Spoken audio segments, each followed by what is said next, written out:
आज का हमारा टॉपिक है amines. One shot line to line हम एनसीईआरटी डिस्कस करेंगे।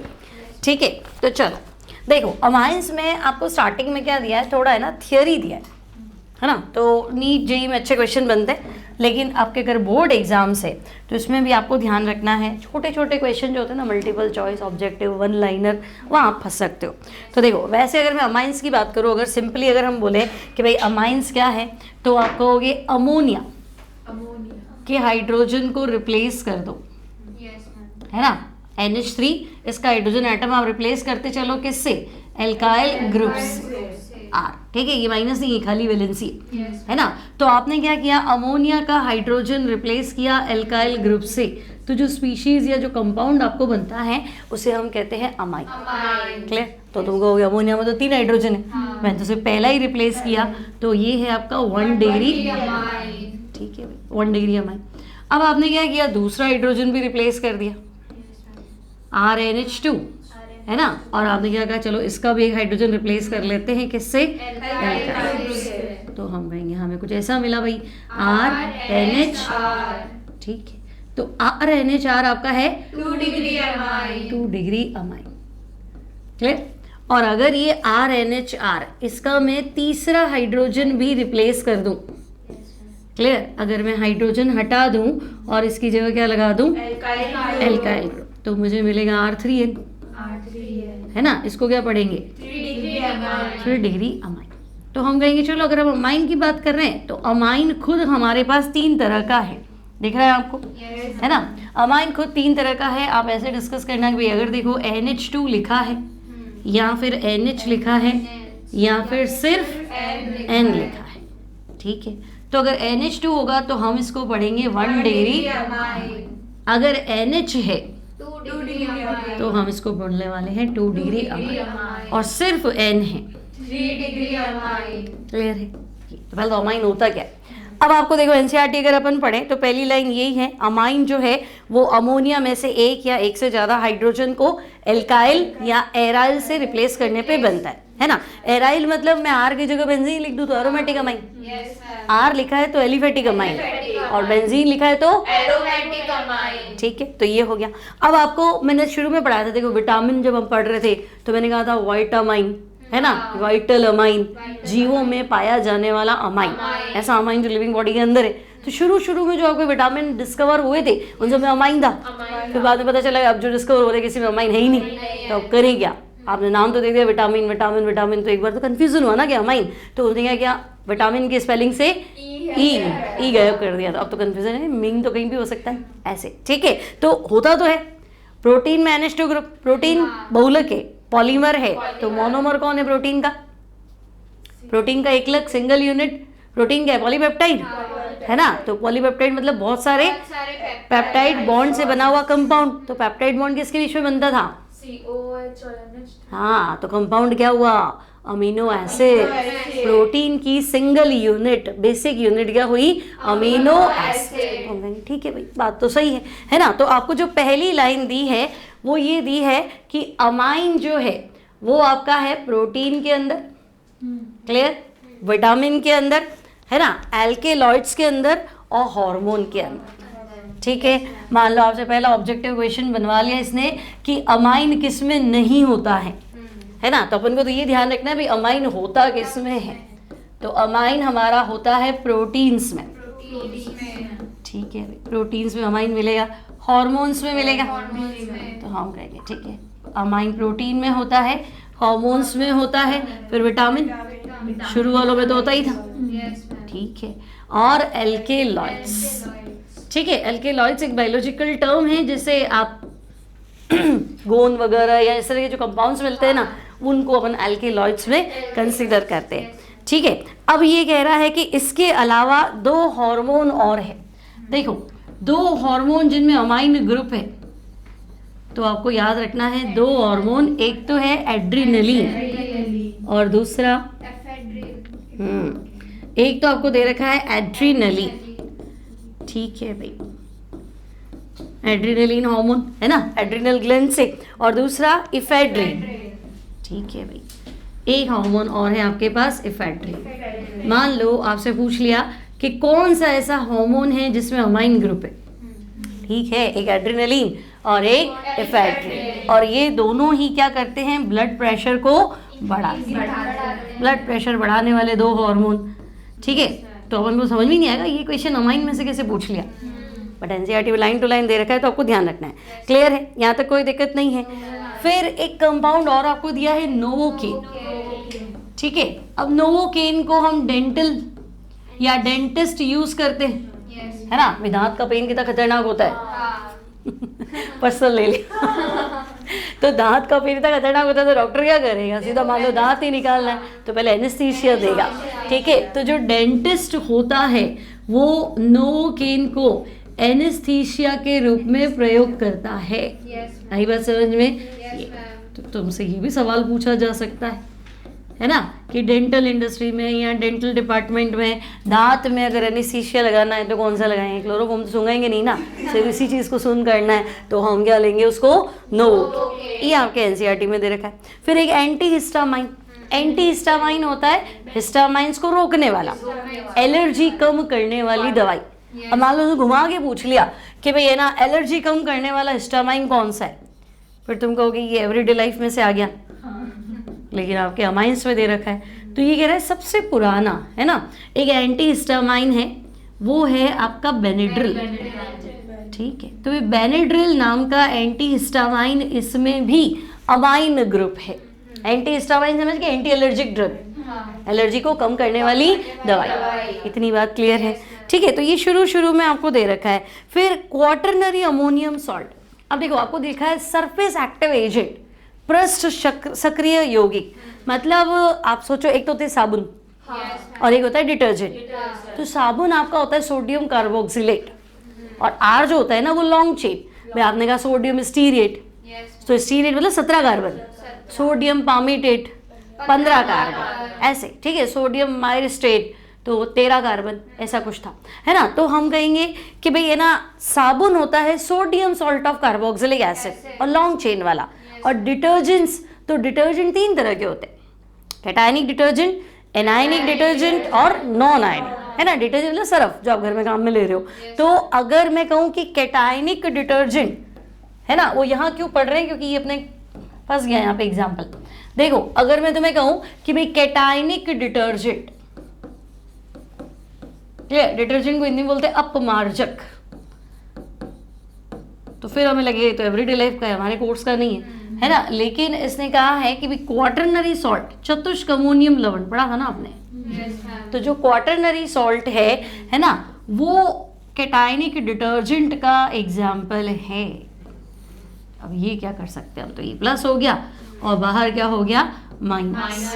तो सिर्फ आपसे फॉर्मूला वगैरह कुछ नहीं पूछा, लेकिन वो इतना तो पूछ ही सकता है कि कैटायनिक डिटर्जेंट में कौन सा फंक्शनल ग्रुप होता है। तो आपको पता होना चाहिए कि इसमें होता है अमाइन या क्वाटरनरी अमोनियम सॉल्ट। ठीक है, या आपसे ऐसा सवाल पूछ ले कि भाई ना क्वाटरनरी अमोनियम सॉल्ट किस में होता है, साबुन में होता है, डिटर्जेंट में होता है, ऑयल में होता है ना। तो बंदे फंस गए। तो भी ध्यान रखना है कि डिटर्जेंट में होता है, और डिटर्जेंट में भी कौन सा, कैटायनिक डिटर्जेंट। क्लियर, क्योंकि हैलाइड तो चला जाएगा ना, क्लिनजिंग तो इससे होगा ना, तो क्लिनजिंग वाला पार्ट क्या है, प्लस, इसलिए कैटायनिक डिटर्जेंट। क्लियर है, यहाँ तक कोई दिक्कत नहीं। अब इसने अमाइंस दिया, भाई अमाइंस पढ़ी क्यों रहे हो, डेली लाइफ में अमाइन का यूज़ क्या है। क्लियर, तो हमने बता दिया भाई अमाइन आपको हर जगह मिलेगा।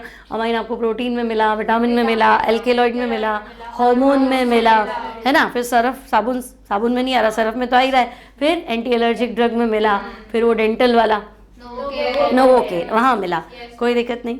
ठीक है, अब आपको पूछा कि भाई अमाइन, तो ठीक है, अमाइन हमने बता दिया 3 तरह के हैं, प्राइमरी अमाइन, सेकेंडरी अमाइन और टर्शियरी। अब हमें दिया है इसने स्ट्रक्चर ऑफ अमाइन। ठीक है, ये आता है एग्जाम में, molecular orbital diagram of amine. आप अमाइन की अणुकक्षक संरचना बनाओ। तो देखो हमारे कोर्स में है ट्राईमिथाइल अमाइन। ठीक है, तो हम क्या कर रहे हैं, मॉलिक्यूलर ऑर्बिटल स्ट्रक्चर बना रहे हैं, है ना, किसका, ट्राईमिथाइल अमाइन। ठीक है, तो देखो ट्राईमिथाइल अमाइन यानी 3 CH3, CH3 होल 3 N, ऐसा ही कुछ। तो मैं कहूँगी देखो N है तो एक तो लोन पेयर है और 3 क्या है, 3 CH3। ठीक है, तो ये तो पहले हम बेसिक इन्फॉर्मेशन देते हैं। अब बताओ बॉन्ड पेयर कितने? बॉन्ड पेयर 3, लोन पेयर कितना है? टोटल 4, हाइब्रिडाइजेशन और इसकी ज्योमेट्री पिरामिड। बोलो, एक लोन पेयर फंस गया ना, तो ज्योमेट्री क्या हो गई? पिरामिड। ये तो बेसिक इन्फॉर्मेशन है, लेकिन उसने तो डायग्राम ही पूछ लिया। तो आप क्या करोगे भी, सेंट्रल एटम तो नाइट्रोजन है, ठीक है, एक ऑर्बिटल में हमारे लोन पेयर पड़ा है, तो ये लोन पेयर दिखा दो, है ना। और बाकी तो हम कहेंगे बाकी 3 जगह मिथाइल है, तो ये इस तरह से 3 ऑर्बिटल बना दो, sp3 बनाने हैं ना, ठीक है। तो भाई यहाँ मिथाइल, ये भी मिथाइल और ये भी मिथाइल, ठीक है, कोई डाउट नहीं। अब अमोनिया में एंगल कितना होता है? 109, अमोनिया 108, अमोनिया का 107। देखो एग्जैक्ट अगर आपके पास कोई लोन पेयर नहीं है, लाइक मीथेन, तो मीथेन का एंगल था 109 डिग्री 28 मिनट। फिर आप कहोगे कि नहीं अमोनिया में एक लोन पेयर फंस गया, तो आपने कहा था lone pair bond pair repulsion 107। अगर अमोनिया होता है ना, तो अमोनिया का बॉन्ड एंगल आपको याद रखना है कितना होता है? 107 है ना। लेकिन अब आप सोचो अमोनिया में तो हाइड्रोजन है, तो हाइड्रोजन में आपस में कोई लड़ाई थोड़ी ना होती है ना। Hydrogen is the smallest atom, तो यहाँ कोई रिपल्शन थोड़ा ना, छोटे छोटे एटम में लड़ाई नहीं है। लेकिन अभी तो मिथाइल ग्रुप है ना, तो ग्रुप फैलेगा ना, तो फिर थोड़ा रिपल्शन होगा, तो बाहर की तरफ जाएगा, अंदर तो जगह नहीं है, तो फिर ये रिपल्शन है, इस चक्कर में थोड़ा सा बढ़ गया, 107 नहीं होके कितना हो गया? 100। अब 109 क्यों नहीं है? तो lone pair bond pair repulsion तो है ही ना, इस वजह से 109 नहीं है, लोन पेयर की वजह से कम तो होगा ये, ठीक है। तो डिपेंड कौन सा क्वेश्चन आपसे पूछा जा रहा है। तो आपकी बुक में दिया है भाई tri methyl amine, pyramidal geometry है, एक अनशेयर्ड, अच्छा यहाँ आपको लिखना है अनशेयर्ड पेयर ऑफ इलेक्ट्रॉन, ठीक है भाई, यहाँ आपको लिखना है अनशेयर्ड पेयर ऑफ इलेक्ट्रॉन, ठीक है। तो एक लोन पेयर हो गया मतलब, और 3 आपके बॉन्ड पेयर हो गए। इस तरह से आपको बनाना है। ये है molecular orbital diagram of tri methyl amine. इतनी बात क्लियर है क्या?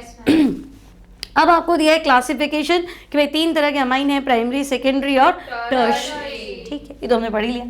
अब देखो अगर तुम लिखते हो RNH2, है ना, अगर तुमने लिखा RNH2 तो तुम बात करते हो एलिफेटिक अमाइन, ठीक है। R आपका कौन सा ग्रुप है? तो हम कहेंगे भाई R तो हमारा एल्काइल ग्रुप है, एल्किल समूह है, इसलिए RNH2 को हम बोलते हैं एलिफेटिक अमाइन, ठीक है ना। अब एलिफेटिक अमाइन मतलब R मिथाइल ले, मिथाइल ले, प्रोपाइल ले, सेकेंडरी प्रोपाइल ले, आइसोप्रोपाइल ले, मतलब कुछ भी ले लो, ठीक है। और अगर R की जगह आपने लिखा ARNH2,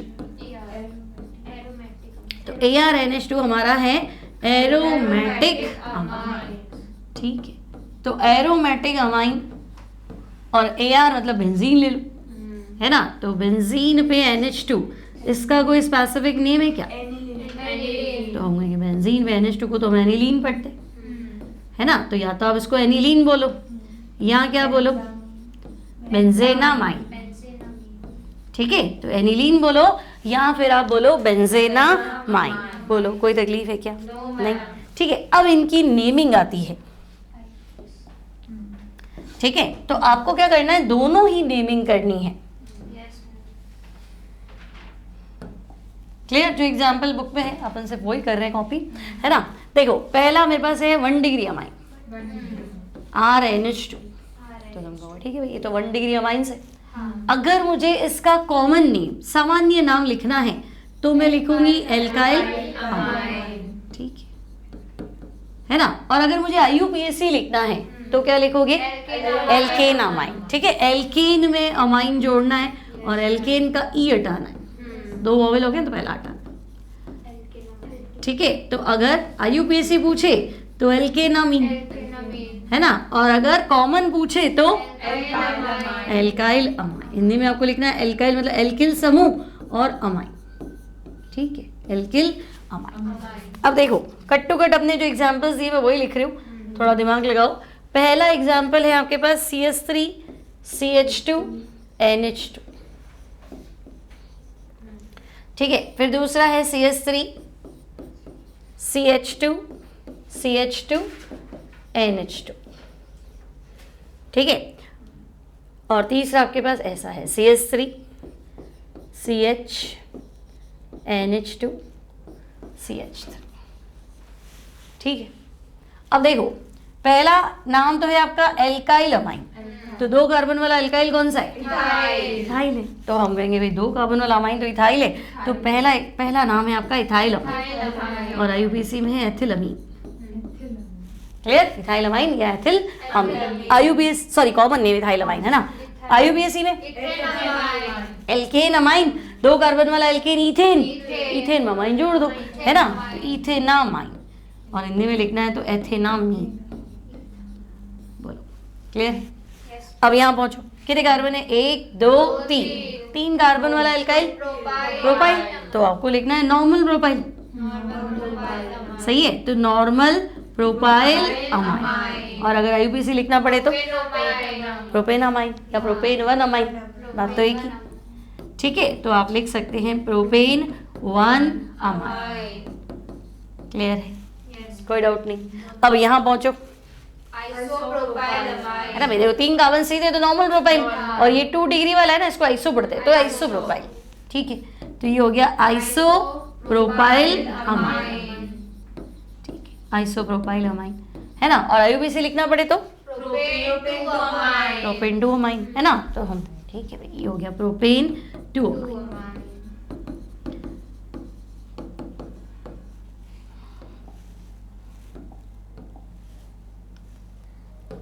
अब देखो वापस, एक तो है तुम्हारा नॉर्मल प्रोपाइल अमाइन, दूसरा है आइसो प्रोपाइल अमाइन, और आईयूपीएसी देखो तो प्रोपेन 1 अमाइन, प्रोपेन 2 अमाइन, तो लॉन्ग चेन तो यहाँ पे भी 3 की, यहाँ पे भी 3, लेकिन यहाँ अमाइन 1 नंबर पे और यहाँ अमाइन, तो अमाइन की स्थिति बदल गई, इसलिए ये लोग हाँ पोजीशन आइसोमर्स, आप इनको पीआई पढ़ोगे। ठीक है, पीआई पोजीशन आइसोमर्स। इतना क्लियर है? तो ये 3 एग्जाम्पल आपको दिए थे इसने 1 डिग्री अमाइन के, समझ में आ गया? कोई दिक्कत नहीं है ना।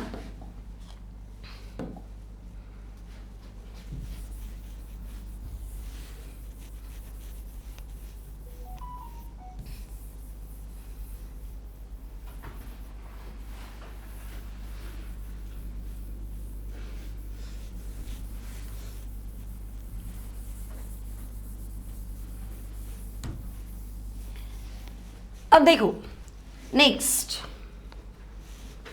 नेक्स्ट आपको दिया है, हम ले लेते पहले तो 2 डिग्री अमाइन। ठीक है, अब देखो 2 डिग्री अमाइन में तुम्हें क्या ध्यान रखना है? 2 डिग्री अमाइन मतलब RNHR, सही? RNHR, तो तुम कहोगे ये भी एल्काइल है, ये भी एल्काइल है, 2 एल्काइल है तो नाम क्या हुआ? Di alkyl amine. तो ठीक है, 2 एल्काइल है तो डाई एल्काइल अमाइन। और अगर आपको आईयूपीएसी लिखना है तो आपको पता है एल्केनामाइन, RNH क्या है? एल्केनामाइन, और नाइट्रोजन के साथ R लगा है, N एल्काइल, सही? तो आपको नाम लिखना है N एल्काइल एल्केनामाइन। तो भाई ऐसा कुछ है, N एल्काइल एल्केनामाइन। ठीक है, क्लियर? N alkyl एल्केनामाइन। अब आप आईयूपीएसी नेमिंग लिखो जो आपकी बुक में है। पहला आपको दे रखा है CH3 NH CH2CH3। ठीक है, अब देखो वैसे तो ये क्या है? मिथाइल, और ये क्या है? तो बस इथाइल मिथाइल अमाइन है ना, एक ग्रुप एथिल है एक ग्रुप मैथिल है, तो कॉमन नेम तो सिंपल है, तो हम कह रहे हैं ठीक है, एक इथाइल है एक मिथाइल है, तो इथाइल मिथाइल अमाइन। लेकिन आईयूपीएसी में N एल्काइल एल्केनामाइन, तो एल्केनामाइन वो होगा जो लॉन्ग चेन है ना, जो लंबी श्रृंखला है उसको एल्केन बोलो। तो हम कहेंगे ठीक है, यहाँ लॉन्ग चेन क्या नजर आ रही है? लॉन्ग चेन तो इथेन है, तो ये इथेनामाइन है, और N के साथ क्या जुड़ा है? छोटा। तो अब आपको ऐसे लिखना है N मिथाइल, ठीक है, N मिथाइल इथेनामाइन। क्लियर है? N मिथाइल इथेनामाइन, क्लियर है ना? चलो नेक्स्ट पे आते हैं। नेक्स्ट आपको सीधा 3 डिग्री वाला दे दिया। अब देखो अगर 3 डिग्री अमाइन है तो मतलब आप कहोगे भाई N है और तीनों तरफ क्या है? R है ना, एलिफेटिक अमाइन तो R है, तो भाई 3 R है तो ट्राई अल्काइल, ठीक है। अगर 3 अल्काइल ग्रुप है तो आप कहोगे ट्राई अल्काइल अमाइन, ठीक है। और IUPAC लिखना है तो हम कहेंगे भाई लॉन्ग चेन वाला एल्केन अमाइन, और 2 R है तो NN डाई अल्काइल, और अलग अलग है तो N alkyl N dash alkyl, same है तो NN डाई अल्काइल, अलग है तो N alkyl N dash alkyl, आएगा तो लास्ट में एल्केन अमाइन, है ना। तो हम कहेंगे इसमें क्या है, या तो ऐसे लिख दो NN डाई अल्काइल एल्केनामाइन, ठीक है, क्लियर। तो अब आपको इसने एग्जाम्पल दिया है, तीनों मिथाइल लगा दिए, है ना। ये आपके पास N और तीनों साइड मिथाइल है, तो कॉमन तो ट्राई मिथाइल है ना। तो हम कहेंगे तो सिंपल है ट्राई मिथाइल अमाइन, ठीक है, ट्राई मिथाइल अमीन कर दो, क्लियर, ट्राई मिथाइल अमाइन। और IUPAC में तो लॉन्ग चेन,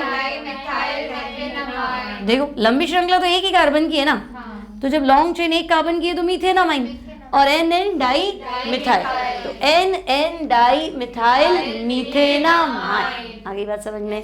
तो ये सिंपल है NN डाई मिथाइल मीथेनामाइन, बढ़िया,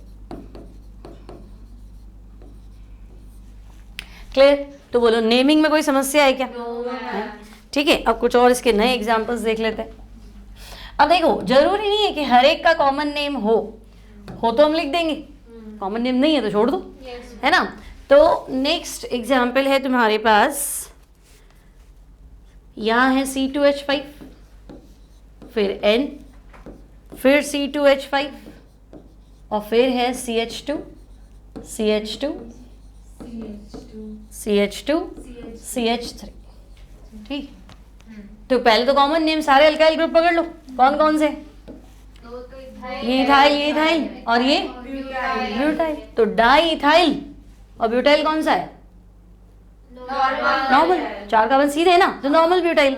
तो आप लिख दो भाई 2 तो एथिल है तो डाई इथाइल, है ना, तो डाई इथाइल नॉर्मल ब्यूटाइल और अमाइन, ठीक है, di ethyl normal butyl amine. और IUPAC में आपको लॉन्ग चेन सेलेक्ट करनी, तो लॉन्ग चेन ढूंढो, 4 कार्बन की है तो हम कहेंगे ब्यूटेन, और देखो 1 पे अमाइन, कोने से मैं चल रहा है यहाँ से 1 पे अमाइन, तो 1 ब्यूटेन अमाइन, और ये NN क्या है, चेन के बाहर है ना, तो हम कहेंगे NN डाई इथाइल, ठीक है, NN डाई इथाइल, और ब्यूटेन 1 अमाइन, और मिला के लिखो तो ब्यूटेनामाइन, 1 ब्यूटेनामाइन, तो सिंपल है, ठीक है। फिर इसने दिया है आपको कुछ ऐसा compound, NH2, CH2, CH double bond CH2। अब सोचो,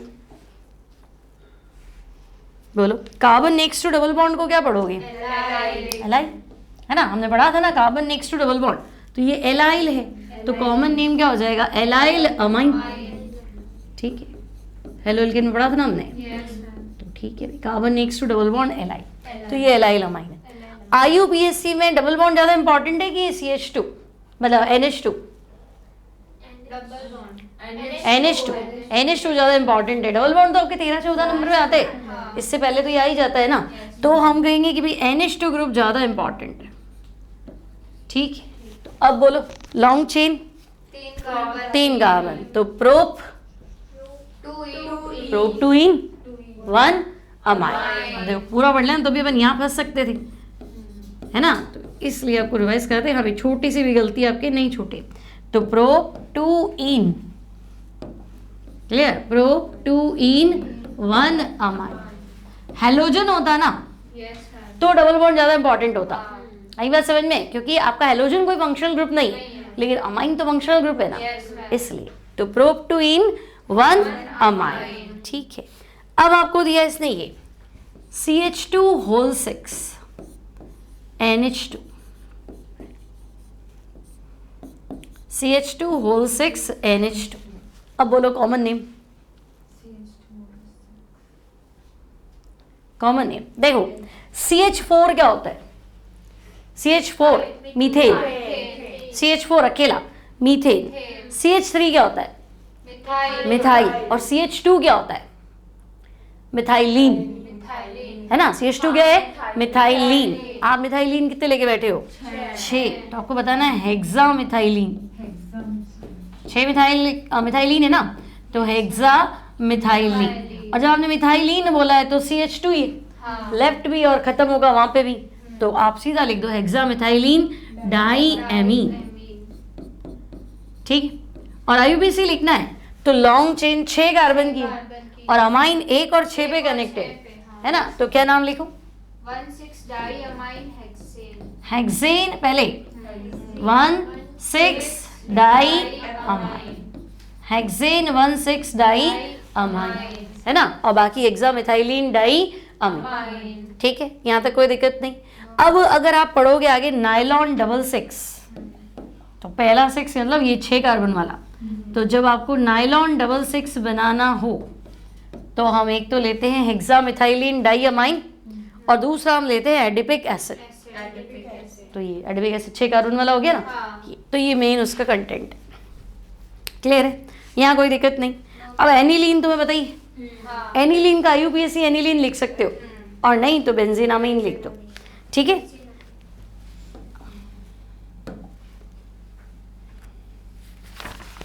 ये आपकी पूरी टेबल है। चलो ये यहाँ कंप्लीट हो जाएगी। अब देखो नेक्स्ट आपको दे रखा है एनिलीन के बाद, है ना? अगर मैं सिर्फ बेंजीन में NH2 लिख रही हूँ तो ये एनिलीन है। अब ये कह रहा है नहीं, आप तो इसे CH3 भी लिख दो, तो भाई टोलुइन भी है, एनिलीन भी है, तो इसने नाम दिया इसको नया टोलुडीन, ऑर्थो टोलुइडीन। ठीक है, तो हम इसको लिख देते हैं ऑर्थो टोलुइडीन। क्लियर? अब IUPAC बोलो। एनिलीन, मेन फंक्शनल ग्रुप तो एनिलीन है ना, तो आपको ये लिखना है 2-मिथाइल एनिलीन। ठीक है, 2-मिथाइल एनिलीन। यहाँ तक कोई दिक्कत नहीं, क्लियर है ना? अब आपको दिया है इसने ऐसा कंपाउंड, एक तरफ NH2, ऑपोजिट डायरेक्शन में Br। अब बोलो पैरा ब्रोमो एनिलीन, पैरा ही तो है ना, कॉमन में तो ऑर्थो मेटा पैरा ही आता है, तो हम कहेंगे ठीक है भाई para bromo aniline. Okay, IUPAC बोलो 4-ब्रोमो एनिलीन, है ना? पैरा की जगह 4 कर दो, तो 4 ब्रोमो एनिलीन।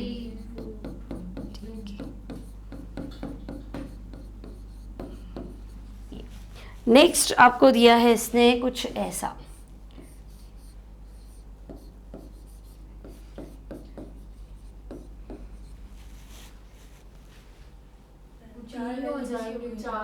चार हो गई, हाँ 2 है, सॉरी यहाँ 2 है। ठीक है, अब बोलो N-डाईमिथाइल एनिलीन। वो तो IUPAC हो गया कॉमन।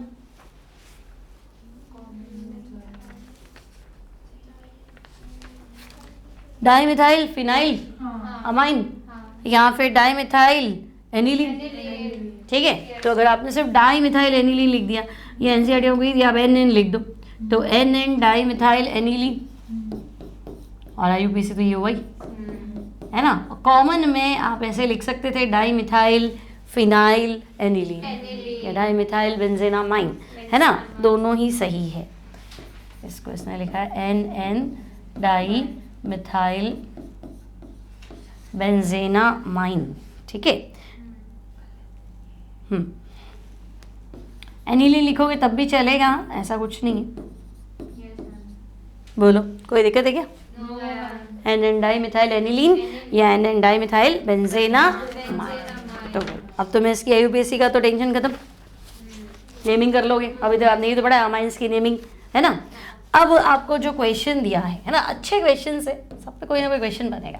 अब आपको दिया है कि भाई ये ना ऐसा करो, C4, ये कल MP बोर्ड UP बोर्ड वाले में भी था, C4H11N, है ना? इसके सारे पॉसिबल आइसोमर्स लिखो, C4H11N। तो मैंने आपको कहा था कि भाई ना अगर H11N मतलब दो तो है ना अमाइन के NH2 वाले, हाँ, तो फिर C4H9 है ना। देखो C4H10 ब्यूटेन है, yes ma'am, बोलो C4H10 क्या है? ब्यूटेन, C4H9 क्या है? ब्यूटाइल है ना, और ब्यूटाइल अमाइन NH2, तो हो गया ना C4H11N। हाँ, ठीक है, N वाला फंक्शनल ग्रुप अमाइन ही हमारे पास, क्लियर। नहीं तो नाइट्रो में तो ऑक्सीजन चाहिए, वो तो है नहीं। तो अब मुझे बताओ कि ब्यूटाइल को तो खुद को ही लिखने के 4 तरीके, नॉर्मल ब्यूटाइल, आइसो, सेकेंडरी और टर्शियरी, है ना। तो आप ब्यूटाइल को 4 तरीके से लिख सकते हो। तो यहाँ अपन फंस जाते हैं कि पहले हम क्या करते हैं, नॉर्मल ब्यूटाइल लिख देते हैं। तो CH3 CH2 CH2 CH2 NH2, ये है नॉर्मल ब्यूटाइल और अमाइन लगा दो। सेकेंडरी ब्यूटाइल मतलब 2 डिग्री कार्बन ढूंढ लो, तो 2 डिग्री कार्बन ऐसा कार्बन जो 2 कार्बन से कनेक्टेड है, ये वाला 2 डिग्री है, तो ये secondary butyl amine. yes ma'am, iso में T बनना चाहिए कार्बन का, है ना, तो आपका ये आइसो ब्यूटाइल है, 3 कार्बन सीधे 1 कार्बन नीचे, ऐसे ये आइसो ब्यूटाइल है। तो यहाँ हो गया आइसो ब्यूटाइल अमाइन, अमाइन, ठीक है। और टर्शियरी ब्यूटाइल मतलब ऐसा कार्बन जो 3 कार्बन से कनेक्टेड हो, तो ये आपका टर्शियरी ब्यूटाइल और अमाइन, अमाइन, ठीक है। यहाँ तक तो कोई दिक्कत नहीं। अब ये है, ले देखिए सारे ही आपके 1 डिग्री अमाइन है। अच्छा इनका रिलेशन बताओ, देखो ये ब्यूटेन 1 अमाइन है और ये ब्यूटेन 2 अमाइन है, तो इनमें पोजीशन आइसोमर्स PI है, क्योंकि इनमें स्थिति बदल गई, तो ये लोग PI है। अब इन दोनों का देखो, ये यहाँ लंबी श्रृंखला, आप ब्यूटेन बोलोगे ना, लेकिन यहाँ तो आप बोलोगे ही प्रोपेन, तो ये CI है ना, चेन आइसोमर्स, श्रृंखला समन्वय। और इन दोनों में देखो, इसमें लॉन्ग चेन कितने, ये 3 की, यहाँ पे भी तो लॉन्ग चेन 3 की है, लेकिन ये 1 अमाइन है और वो 2 अमाइन है, प्रोपेन 2 अमाइन, और ये क्या है, प्रोपेन 1 अमाइन। तो इनमें अमाइन की पोजीशन चेंज है, चेन तो बराबर है ना, तो हम कहेंगे ये PI है ना, यहाँ तक कोई दिक्कत नहीं है। तो हम कहेंगे ये तो आपने 1 डिग्री अमाइन ही बताए, 2 डिग्री भी बनाओ। तो देखो 2 डिग्री में भाई NH होता है, अब मेरे पास तो टोटल 4 कार्बन है, तो मैंने सोचा एक इधर रख लेती हूँ, 3 इधर रख लेते हैं, है ना। और एक और पॉसिबिलिटी है, 2 बराबर बांट लेते हैं।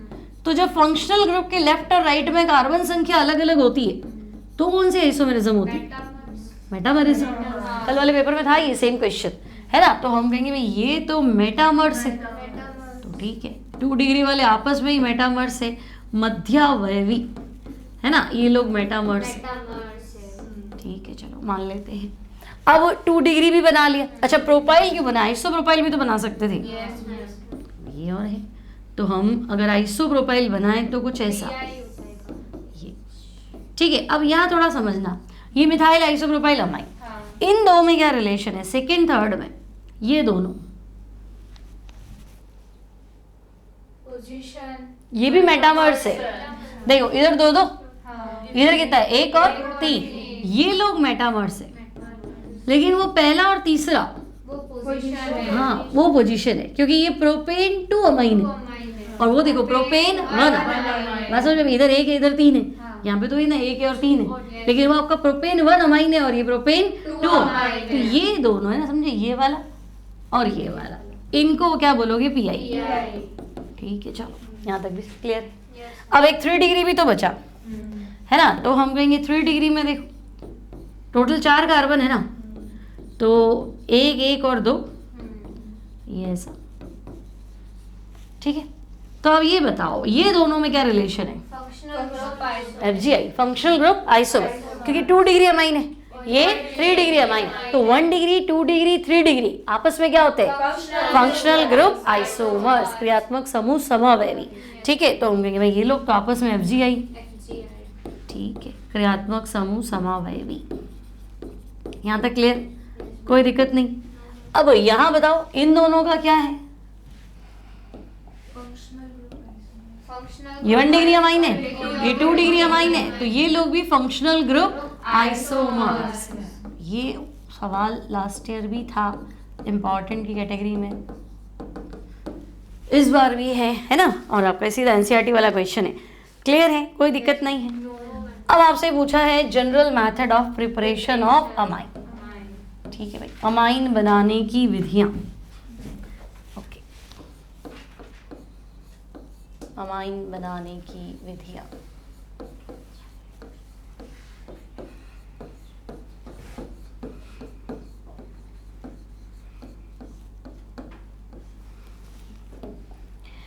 अब देखो, प्रिपरेशन मेथड ऑफ अमाइंस की बात करें, general method of preparation of amine. पहला ये कह रहा है फ्रॉम नाइट्रो कंपाउंड्स। ठीक है, मतलब आपका NO2 ग्रुप होना चाहिए, आपका काम चल जाएगा। ठीक है, अब देखो नाइट्रो कंपाउंड की बात करूं तो मेरे पास NO2 है। क्लियर? अब आप इसका रिडक्शन करो, क्योंकि आप O तो उड़ाओगे जब ये NH2 में बदलेगा ना। आप चाहते हो NO2 को NH2 में बदलूं, तो O तो उड़ाओ ना। तो O उड़ाने का एक ही तरीका है। देखो, पहले स्टेप में वाटर गया, तो हम कहेंगे भाई ये NO बन गया। NO को क्या पढ़ते हैं? नाइट्रोसो।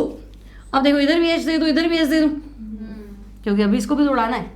तो ये हो गया NHOH, हाइड्रोक्सिल NHOH क्या होता है? हाइड्रोक्सिल। ठीक है, अभी भी लग रहा है कि नहीं, काम तो नहीं बना है ना। तो एक H इधर, एक H इधर।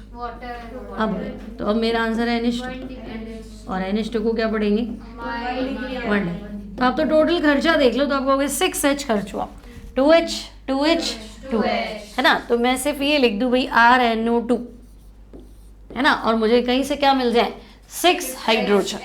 ठीक है, अब 6H आपको कहाँ से मिलेंगे? तो आप कोई भी रिड्यूसिंग एजेंट ले लो जो आपको क्या कर दे? हाइड्रोजन प्रोवाइड कर दे, है ना। आप पैलेडियम अल्कोहल ले हो, ठीक है, या आपको दिया है FeHCl ले हो, SnHCl ले हो, तो यहाँ से आपका आंसर तैयार।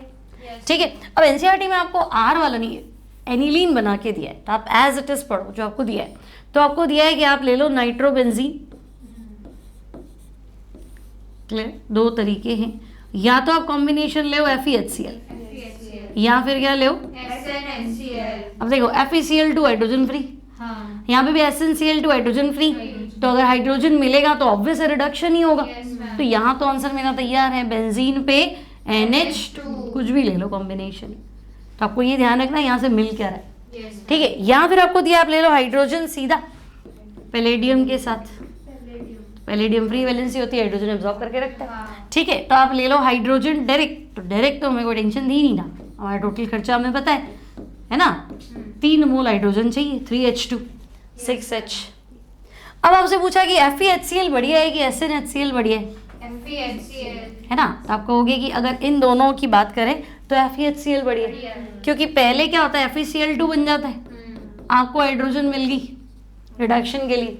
अब ये FeCl2 तो आपकी रिएक्शन में देखो वाटर तो बना ही है ना, यहाँ पे वाटर ही तो बना है लास्ट में। तो ये कह रहा है रिएक्शन के दौरान जो वाटर बनेगा FeCl2 उस वाटर से क्या हो जाएगा? हाइड्रोलाइज्ड हो जाएगा, जल अपघटित हो जाएगा, और आपको वापस क्या मिल जाएगा? HCl। तो रिएक्शन शुरू करने के लिए HCl चाहिए था ना, तो बहुत सारा HCl मिलाने की जरूरत नहीं, महंगा आता है ना। तो आप कहोगे बस एक बार ले लो थोड़ा सा, फिर जो पानी बनेगा वो खुद ही FeCl2 को किसमें कन्वर्ट कर देगा? HCl। अभिक्रिया प्रारंभ करने के लिए सूक्ष्म मात्रा में HCl की आवश्यकता होती है। To start the reaction small amount of HCl is needed. ठीक है, टेंशन खत्म, समझ में आ गया। तो फर्स्ट प्रिपरेशन आपको दे रखा है नाइट्रो कंपाउंड, हो जाएगा। ठीक है, सेकेंड है अमोनोलाइसिस, अमोनी अपघटन। किसका? एल्किल हैलाइड का। ठीक है, तो ये तो अपन आराम से बना लेंगे, एल्किल हैलाइड का अमोनी अपघटन।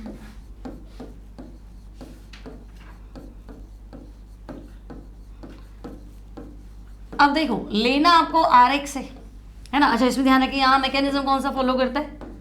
SN2 mechanism. ठीक है, अब देखो, लेना आपको एल्काइल हैलाइड है, और आपको इसको गर्म करना है अमोनिया के साथ। आपने पढ़ा कि अमोनिया का एक हाइड्रोजन रिप्लेस हो जाएगा। आप ले लो यहाँ पे 100 डिग्री सेंटीग्रेड और बंद नली का, क्लोज्ड। ठीक है, अब आपको पता है स्टेप 1 HX गया, आंसर क्या है?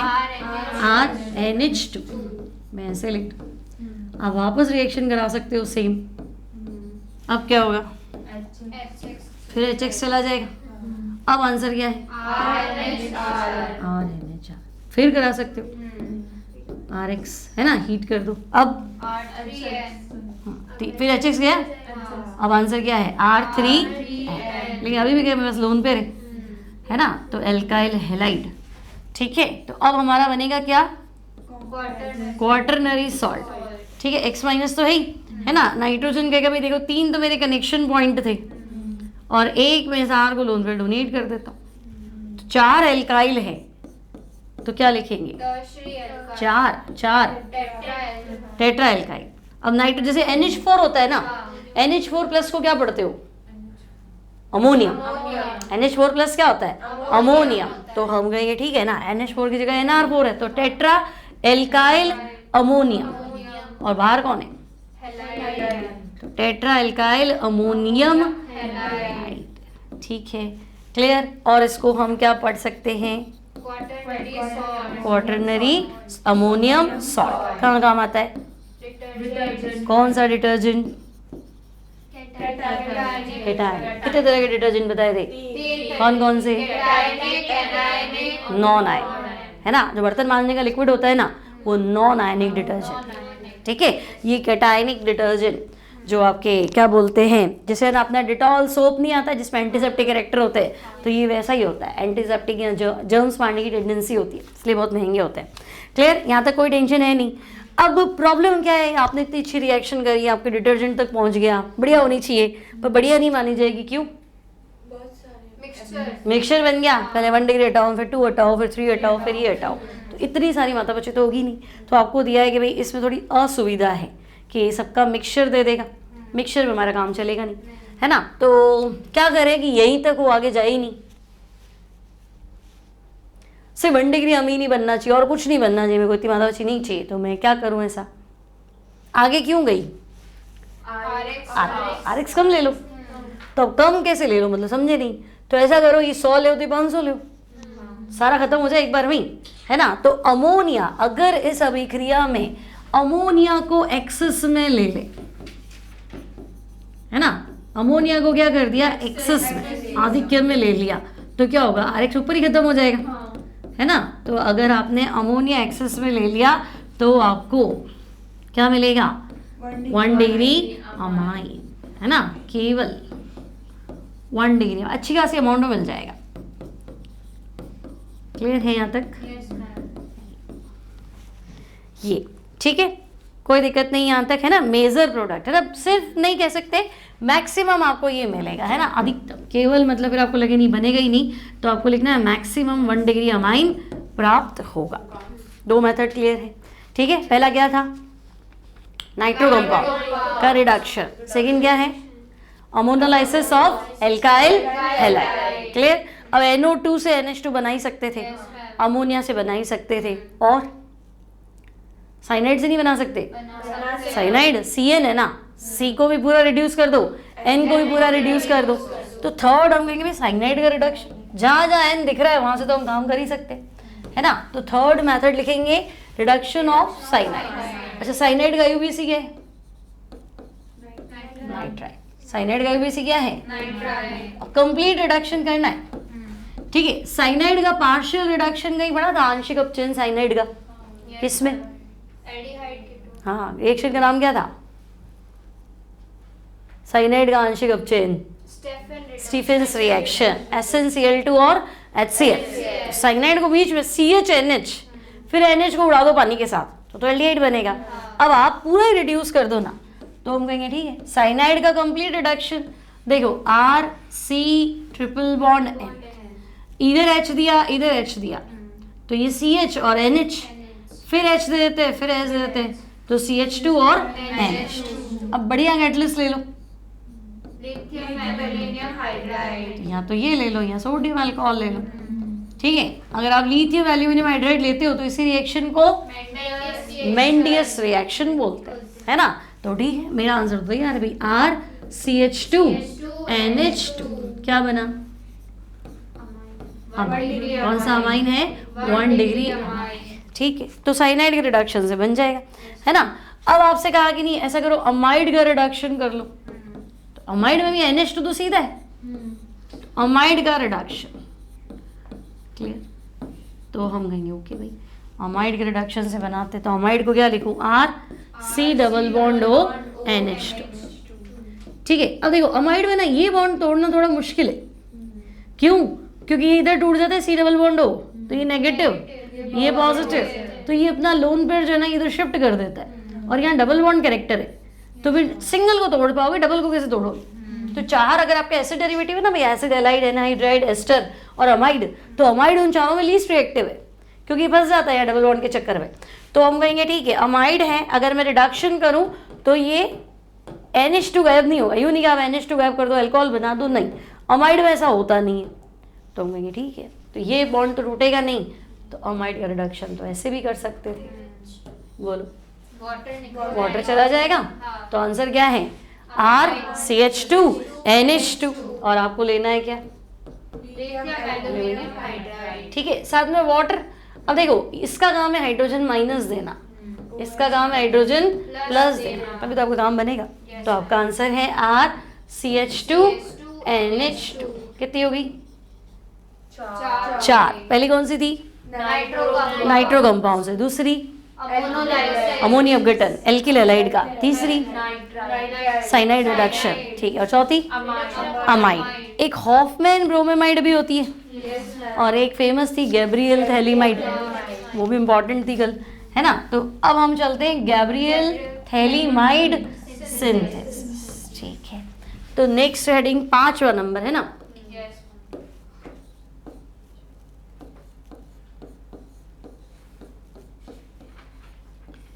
गैब्रियल थैलीमाइड सिंथेसिस, ठीक है। अब आपको लेना क्या है यहाँ पे, थैलीमाइड, है ना। थैलीमाइड क्या, benzene, C double bond O, C double bond O और NH, ठीक है, ये है ना। अब देखो CO विड्रॉइंग ग्रुप है, इसको तंग करेगा, ये भी तंग करेगा, तो ये प्रोटॉन छोड़ देगा, तो हम कहेंगे भाई ये है थैलीमाइड, और बाय नेचर, है ना, तो बाय नेचर ये एसिडिक है। तो भाई एसिड है तो हम इसलिए याद रखें क्योंकि हमें पहली रिएक्शन, अपन भूल जाते ना, आगे तो आता है, यही भूली पहली क्या थी, तो थैलीमाइड एसिड है तो ऑब्वियस है, अब दिख ही रहा है, क्या करें, वाटर निकाल दें, तो थैलीमाइड की जगह क्या बन गया, पोटेशियम थैलीमाइड बन गया, C double bond O, C double bond O NK, ठीक है, इसका नाम है पोटेशियम थैलीमाइड। ओके चलो यहाँ तक दिक्कत नहीं। अब इस K को भी उड़ाना है, किससे उड़ाएं, एल्किल हैलाइड से इसकी रिएक्शन करें, है ना। अब KX गया तो आपके N के साथ क्या लग गया, तो मुझे RNH2 बनाना है, तो RN तो बन गया मेरा, ठीक है। अब देखो ये C double bond O, C double bond O NR, तो ये हो जाएगा N एल्काइल थैलीमाइड, ठीक है भाई, N एल्काइल थैलीमाइड। अब क्या करूँ, NaOH से रिएक्शन, ठीक है, तो यहाँ CONA बनेगा, है ना। फिर तो बाकी तो पानी है ना इसके साथ, NaOH का हाइड्रोजन, पहले थैलिक एसिड बनता है एक्चुअली, OH माइनस जाके रिएक्शन करता है, तो पहला स्टेप हमारा यही था, OH माइनस है ना, तो आपके पास ये बनता है C double bond O OH, और यहाँ पे भी C double bond O OH, लेकिन सोडियम बैठा है तो फिर H बाहर, है ना, और H बाहर, तभी तो आपका आंसर क्या होगा, RNH2।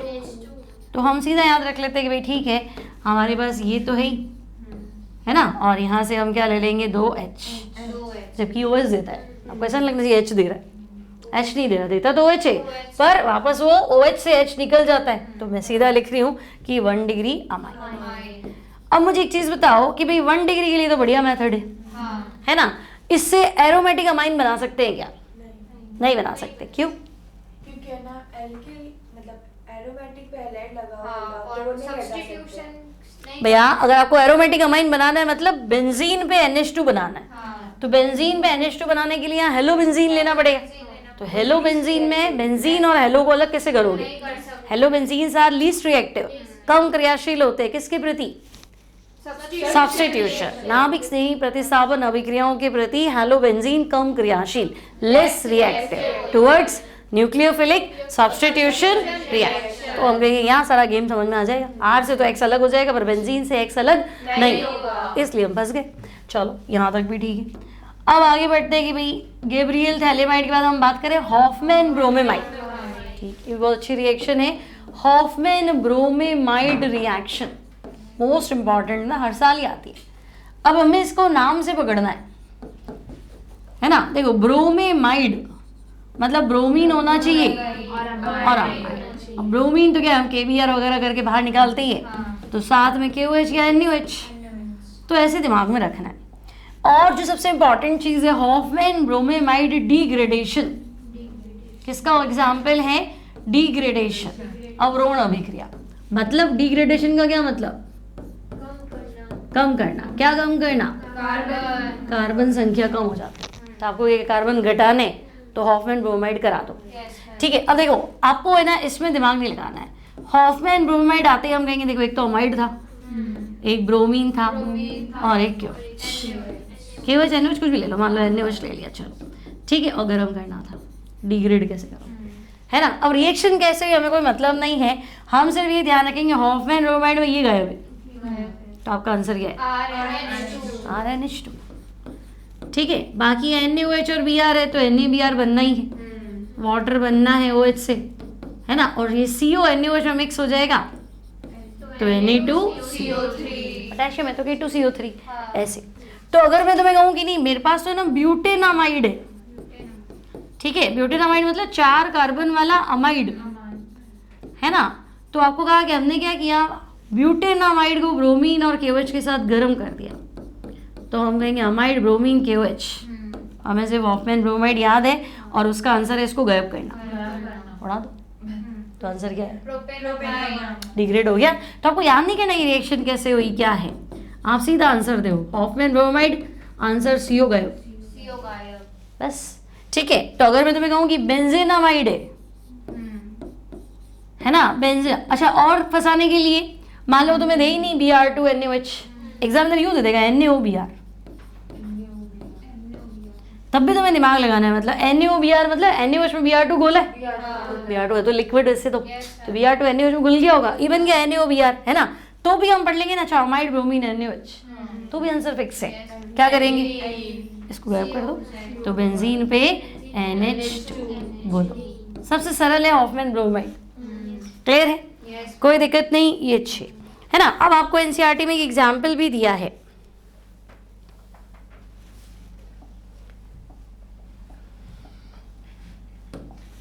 देखो आपके पास है 13.2, आपको इसने दिया है कि आपके पास ये कंपाउंड है CH3CH2Cl, ठीक है, और आपको इसको कन्वर्ट करना है CH3CH2CH2NH2। बोलो, पहले तो 2 कार्बन वाला दिया है, 3 कार्बन में जाना है, कार्बन संख्या बढ़ानी, कैसे बढ़ाएंगे? साइनाइड, है ना, नाइट्राइड में साइनाइड से रिएक्शन करा दी, तो मैं NaCN से रिएक्शन करा देती हूँ। चलो तो ये तो गया, तो ये आ गया मेरे पास CH3CH2Cl। अब यहाँ से यहाँ जाया जा सकता है क्या? साइनाइड ही तो है, कंप्लीट रिड्यूस कर दो। क्या लूँ एरोबिक? लिथियम एल्यूमिनियम हाइड्राइड और पहुंच जाओगे, सिंपल है। ठीक है। तो सेम रिएक्शन इसने दी बेंजीन पे CH2Cl, है ना, बेंजीन CH2Cl, और आंसर जो है इसका वो है वही, एक कार्बन बढ़ा हुआ, है ना, बेंजीन CH2CH2NH2 फिनाइल इथेनामाइड। कर लोगे? पहले एक कार्बन बढ़ाओ ऊपर वाले प्रोसेस से, फिर रिडक्शन कर, ठीक है। अब आपके पास है physical properties of amine, amine के भौतिक गुण, ठीक है, फिजिकल प्रॉपर्टीज ऑफ अमाइन।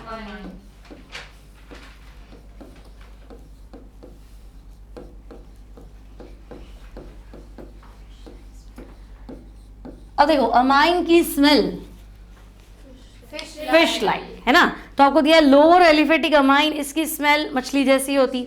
फिर 1 डिग्री अमाइंस लिक्विड होते हैं, जैसे जैसे वेट बढ़ेगा सॉलिड होगा। अमाइंस में जनरली कोई कलर नहीं होता है, लेकिन एनिलीन या एरोमेटिक अमाइन को जब आप स्टोर करते हैं तो ये ऑक्सीडाइज्ड हो जाते हैं और कलर आता है, तो आपको उसकी वजह से कलर दिख रहे हैं क्योंकि ऑक्सीडाइज्ड हो गए। ठीक है, फिर अमाइन NH2 है, तो NH2 ग्रुप पानी के साथ हाइड्रोजन बॉन्ड बनाएगा तो घुल जाएगा। ले तो RNH2 तो मिथाइल मिथाइल मैं मान लूँ, लेकिन जैसे जैसे आप वजन बढ़ाओगे, अणुभार बढ़ाओगे, मोलर मास बढ़ाओगे, तो आपका एल्काइल ग्रुप बड़ा होता जा रहा है। तो एल्काइल ग्रुप कैसा होता है? हाइड्रोफोबिक, जल विरोधी भाग। तो फिर हाइड्रोफोबिक पानी से दूर भागेगा, तो सॉल्युबिलिटी क्या हो जाएगी? कम हो जाएगी। ठीक है, तो वेट बढ़ने के साथ सॉल्युबिलिटी धीरे धीरे घटती जाती है ना। फिर अमाइन है तो कोवेलेंट कंपाउंड, आयनिक थोड़ा ना है, कोवेलेंट कंपाउंड है, सहसंयोजक यौगिक। किसमें घुलते थे सहसंयोजक यौगिक? ऑर्गेनिक सॉल्वेंट, लाइक आपका बेंजीन में घुल जाएगा, ईथर में घुल जाएगा, अल्कोहल में घुल जाएगा। तो अमाइन ध्यान रखना है, अल्कोहल, ईथर, बेंजीन में घुल जाएगी। ठीक है, पानी में घुल रही है मना नहीं है, लेकिन इनमें भी घुल जाती है। ठीक है, फिर अमाइन अमाइन में हाइड्रोजन बॉन्ड होगा, इस चक्कर में क्या होगा? बॉइलिंग पॉइंट हाई होगा। ठीक है, तो अमाइन के बॉइलिंग पॉइंट ज़्यादा होते हैं। तो पहला कंपैरिजन तो तुम मास से करोगे, मतलब यूँ नहीं, जैसे देखो अगर मैं बॉइलिंग पॉइंट की बात करूँ, अमाइन का बॉइलिंग पॉइंट, तो तुम्हें एक बार तो लगेगा कि 1 डिग्री अमाइन है ना, तो इसमें तो 2 एक्टिव हाइड्रोजन है ना। 2 डिग्री अमाइन है तो इसमें 1 एक्टिव हाइड्रोजन है, और 3 डिग्री अमाइन में तो हाइड्रोजन है ही नहीं, तो यहाँ तो हाइड्रोजन बॉन्ड की उम्मीद ही नहीं है ना, नो इंटरमॉलिक्यूलर हाइड्रोजन। तो फिर तो हम कहेंगे ठीक है, लेकिन जब आप कंपेयर की बारी है ना, जनरली अगर R ग्रुप, मतलब जैसे इसका 1 R इसके 2 के बराबर है, क्योंकि पहला कॉन्सेप्ट है boiling point directly proportional to molar mass, अणुभार के, है ना। कुछ भी नहीं देखना है मुझे, पहले मोलर मास चेक करना है। लेकिन जैसे मान लो इथाइल है, तो यहाँ 2 इथाइल नहीं होने चाहिए, 2 मिथाइल होने चाहिए, है ना। और वहां से तो आप कंपेयर कर ही नहीं पाओगे, क्योंकि वहां तो 3 चाहिए। तो अगर वहां जाना है तो यहाँ प्रोपाइल चाहिए, यहाँ इथाइल मिथाइल चाहिए, और वहाँ ट्राई मिथाइल चाहिए, तब कंपैरिजन बैठेगा, ऐसे कंपैरिजन नहीं बैठेगा। तो एक जनरल अगर मैं मान लूँ R सेम है, तो फिर यहाँ ऑब्वियस हाइड्रोजन बॉन्ड ज्यादा है ना, इंटरमॉलिक्यूलर हाइड्रोजन बॉन्डिंग क्या होगी? ज्यादा होगा। ठीक है, और वहाँ थोड़ी कम है, और वहाँ तो है ही नहीं, तो वो एक अलग चीज है कि हाँ भाई 1 डिग्री वाले का बॉइलिंग पॉइंट ज्यादा होता है 2 से, 2 का ज्यादा होता है 3 से। लेकिन ये कब अप्लाई होगा? मोलर मास बराबर है, मतलब आपके 1 R उसके 3 R के क्या होना चाहिए? बराबर। इसका प्रोपाइल अमाइन लेऊंगी ना, तो उसके ट्राई मिथाइल से कंपेयर करूंगी, तो आप जो बोलो वो सही है, ये वाली बात। ठीक है, ये चीज क्लियर है। अब अगर मैं कहूँ कि भाई 1 डिग्री अमाइन में भी हाइड्रोजन बॉन्ड है और अल्कोहल में भी हाइड्रोजन बॉन्ड है, तो ज्यादा बॉइलिंग पॉइंट किसका? वेट सेम है, क्योंकि उसका हाइड्रोजन बॉन्ड मजबूत है, OH है ना, OH की पोलैरिटी ध्रुवीयता क्या होती है? ज्यादा होती है, अल्कोहल का ज्यादा माना जाएगा। कल क्वेश्चन था, ध्यान रखेंगे, यहाँ तक कोई दिक्कत नहीं। अब आपके पास है केमिकल प्रॉपर्टीज, रासायनिक गुण। Chemical properties of amines, amines के रासायनिक गुण। अब इसमें पहला ही आपको दे रखा है एल्केलाइन नेचर, अमाइन के क्षारीय गुण, एल्केलाइन नेचर ऑफ अमाइन। ठीक है, और इसको एक्सप्लेन कैसे किया है, तो आपको बोला है कि देखो आप ऐसा करो, अमाइन ले लो और अमाइन को आप भले ऐसा करो, भले पानी में डाल दो, चलो पानी में डाल दोगे तो ये बनाएगा RNH3+ और OH माइनस। तो अमाइन तो पानी में हाइड्रोक्साइड आयन दे रहा है, और ये तो पहली परिभाषा थी एसिड बेस की, जो जलीय विलयन में H आयन दे वो एसिड और OH माइनस दे वो, तो OH दे ही रहा है ना। दूसरा ये कह रहा है कि भाई अमाइन आपका एसिड से रिएक्ट कर रहा है और सॉल्ट बना रहा है।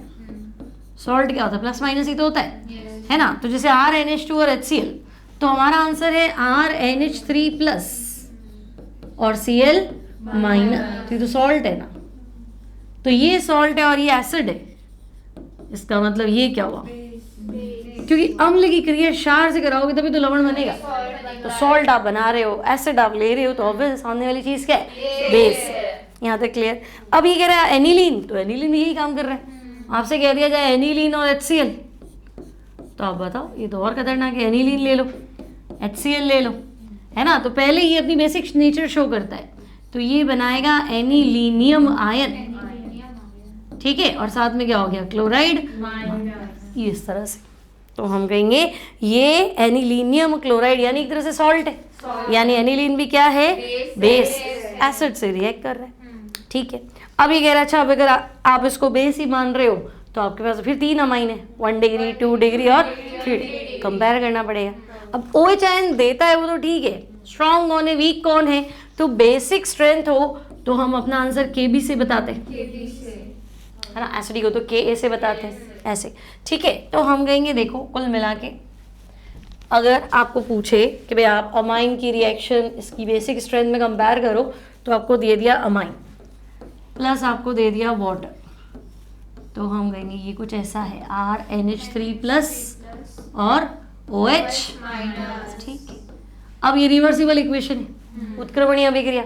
एक स्थिति ऐसी आएगी जब साम्य अवस्था होगी, इक्विलिब्रियम होगा, इक्विलिब्रियम होगा तो इक्विलिब्रियम कांस्टेंट ही तो निकालना है ना। तो मैंने कहा ठीक है, लॉ ऑफ मास एक्शन लगा दो, द्रव्य अनुपाती क्रिया का नियम K, तो K क्या होता है, प्रोडक्ट अपॉन रिएक्ट, तो मैं कहूँगी प्रोडक्ट, तो ये फंस रहा है RNH3 प्लस और OH, और रिएक्टेंट में क्या आ रहा है RNH2 और वाटर, तो RNH2 और वाटर। फिर वाटर कंसंट्रेशन हम हमेशा मानते हैं एक्सेस में, है ना, तो इतने ज़्यादा OH आयन वाटर के सामने तो होंगे नहीं, तो इसको मैं यहाँ लेगी, तो मैंने ले लिया K इंटू वाटर, और इसको मैंने नया कांस्टेंट दिया Kb, और Kb की वैल्यू है RNH3 प्लस अपॉन RNH2, ठीक है। अब मुझे बताओ ज़्यादा से ज़्यादा अगर वो डिसोसिएट हो रहा है, ज़्यादा से ज़्यादा OH आयन दे रहा है तो Kb बढ़ेगा, तो मैं कहूँगी अच्छा भाई OH आयन कंसंट्रेशन बढ़ी मतलब Kb बढ़ा, और Kb बढ़ा मतलब बेसिक स्ट्रेंथ बढ़ जाएगी, तो हम कहेंगे Kb बढ़ना मतलब बेसिक स्ट्रेंथ बढ़ना, Kb बढ़ेगा। अब आपने सीखा है नेगेटिव लॉग ऑफ Kb, उल्टा चलेगा, नेगेटिव लॉग लेओगे किसी का भी तो वैल्यू कम हो जाएगी ना, ठीक है। तो आप कहोगे भाई ठीक है Kb बढ़ेगा, बेसिक स्ट्रेंथ बढ़ेगी, लेकिन अगर Kb बढ़ गया तो Pk भी कम हो जाएगा। तो ले देखे, अगर आपको बेसिक स्ट्रेंथ का ऑर्डर पूछे तो आपको Kb की वैल्यू से बताना है ना, तो basic strength directly proportional to Kb, inversely proportional to Pkb। इसमें क्या, अब आपको 4 बेस दे देगा और वैल्यू दे देगा, है ना, जैसे आपको दे रहा है कि मीथेनामाइन का Pkb, है ना, देखो एनसीईआरटी में डेटा दिया हो, डेटा लिख रही हूँ, आपको कह रहा है देखो ये मीथेनामाइन है, ठीक है, यहाँ अमाइन लिख देती हूँ, यहाँ Pkb लिख देती हूँ, ये आपका अमाइन है, ये Pkb की वैल्यू, ठीक है, क्योंकि ना Pkb याद करना ईजी होता है, क्योंकि Kb 10 की पावर -4, 6, 10 की पावर माइनस, फिर वो कंपेयर करोगे, माइनस में जो छोटा है वो बड़ा है, फिर आता तो बनी दिमाग उलझ जाता है। तो अगर आप नेगेटिव लॉग ले लेते हो तो एक सिंपल वैल्यू आती है, उससे आपको कंपेयर करना है, इसलिए हम Kb प्रीफर करते हैं, सॉरी Pkb प्रीफर करते हैं Kb की कंपेरेटिवली, है ना। मैं कहूँ यहाँ कंपेयर करो, 10 की पावर -3.38 है और 10 की पावर -4.25 है, तो अब ये उलझे, ये बड़ा है कि ये बड़ा है, फिर हम कहें अच्छा माइनस में जो बड़ा है वो छोटा है, मतलब ये बड़ा है, ऐसे उलझ जाते हो ना, इसलिए कह रहा है इनका लॉग वॉग ले लो तो ठीक है, एक सिंपल डेटा आता है, इसलिए हम Pkb को प्रेफर करते हैं। तो आपसे भी सवाल इस पे पूछा जाएगा, तो पहला ये कह रहा है मीथेनामीन, दूसरा एन मिथाइल मीथेनामीन मतलब डाईमिथाइल अमीन, और तीसरा आपको दे रहा है डाईमिथाइल मीथेनामीन मतलब ट्राईमिथाइल अमीन, ठीक है भाई, है ना। अब यहाँ अगर हम कंपैरिजन करें, अच्छा हम बात करें एक्वस सॉल्यूशन में, ठीक है, तो जब मैं एक्वस सॉल्यूशन में Pkb का वैल्यू चेक करूं तो मुझे देखना ध्यान से, यहाँ आपको दिया है 3.38, यहाँ दिया है 3.27 और यहाँ दिया है 4.22। अब बताओ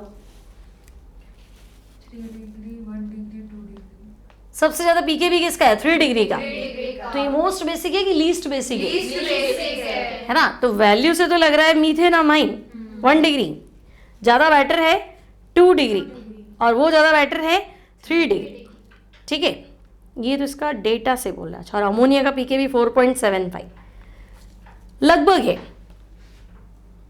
अब अगर मैं वैल्यू से बात करूंगी तो मुझे ट्रू आंसर देना पड़ेगा, है ना। तो मैं कहूँगी भाई वैल्यू बेस्ड तो ये लग रहा है ये सबसे ज़्यादा है, फिर ये है और फिर ये है, पर ऐसा होता नहीं। अमाइन का एक्वस सॉल्यूशन में आपको याद है ना, ये तो वैल्यू बेस्ड हो गया। चलो ठीक है, इसको तो हटा देते अपन, ये आए तो ऐसे ही देना है आपको, ठीक है। लेकिन और फैक्टर्स के हिसाब से अमाइंस का बेसिक स्ट्रेंथ ऑर्डर अगर मैं कहूँ एक्वस सॉल्यूशन में बताओ, जलीय विलयन में एमीन का क्षारीय सामर्थ्य, ठीक है, पीके भी वैल्यू आपको दी नहीं तो क्या करोगे? तो मैंने आपको याद कराया था, एक तो मैंने कहा था 213 और एक 231, तो ये तो है 213 213 और एक है 231 231, ठीक है। तो 231 और शर्त क्या थी? ये सही है, लेकिन ये जब होगा जब R इक्वल्स टू मिथाइल, और ये कब होगा? R इक्वल्स टू इथाइल, ठीक है। मुझे लगा इसमें थोड़ा सा डेटा गड़बड़ हो गए, इसलिए नहीं आया अपना 2, ठीक है। तो ये है, डेटा में भी है ना 2 सही है मैम, पीके भी है ना, इसने दिया है मीथेनामाइन का पीक। अच्छा हाँ, सही था ना, सही था वो। मैंने क्यों चेंज किया फिर, ठीक है। मैंने इसको 2 पॉइंट पढ़ लिया होगा। हाँ, तो देखो आपको ये दिया मिथाइल अमाइन, वापस लिख देते हैं, ये मिथाइल अमाइन था, डाई मिथाइल अमाइन था और ट्राई मिथाइल अमाइन है, ठीक है, ट्राई मिथाइल अमाइन है ना। अब आपको पीके भी वैल्यूज दे रखी, इसका दिया है 3.38, इसका है 3.27 और इसका है 4.22, ठीक है।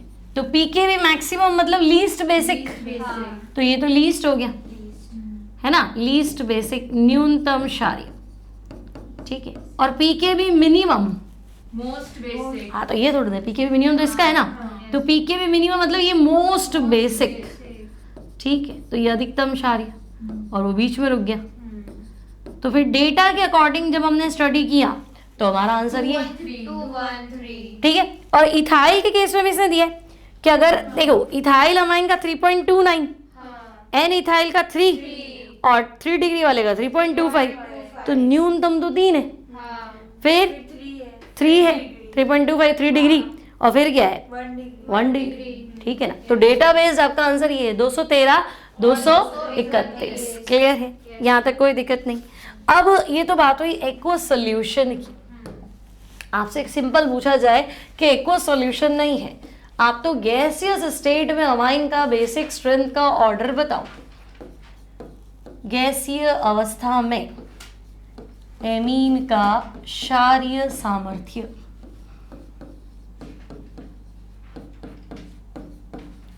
ठीक है, गैसियस स्टेट में अमाइन का बेसिक स्ट्रेंथ ऑर्डर, तो आपका आंसर क्या होगा? 3 डिग्री 2 डिग्री और 1 डिग्री। अब ऐसा हमने क्यों किया? तो हम कहेंगे देखो अमीन अमोनिया से कंपेयर करते हैं, ये अमोनिया यहाँ लोन पेयर और ये 1 डिग्री अमाइन, यहाँ पे भी लोन पेयर, 2 डिग्री अमाइन, यहाँ पे भी लोन पेयर और 3 डिग्री अमाइन, ठीक है। अब देखो गैसेस स्टेट में आयन वायन का तो कोई टेंशन है नहीं, प्रोटॉन वोटॉन का तो टेंशन नहीं है ना, आपको कोई पानी में घोलना है, फिर सॉल्युबिलिटी चेक करनी है, फिर प्रोटॉन ले, फिर हिंड्रेंस, ऐसा कोई फैक्टर ही नहीं।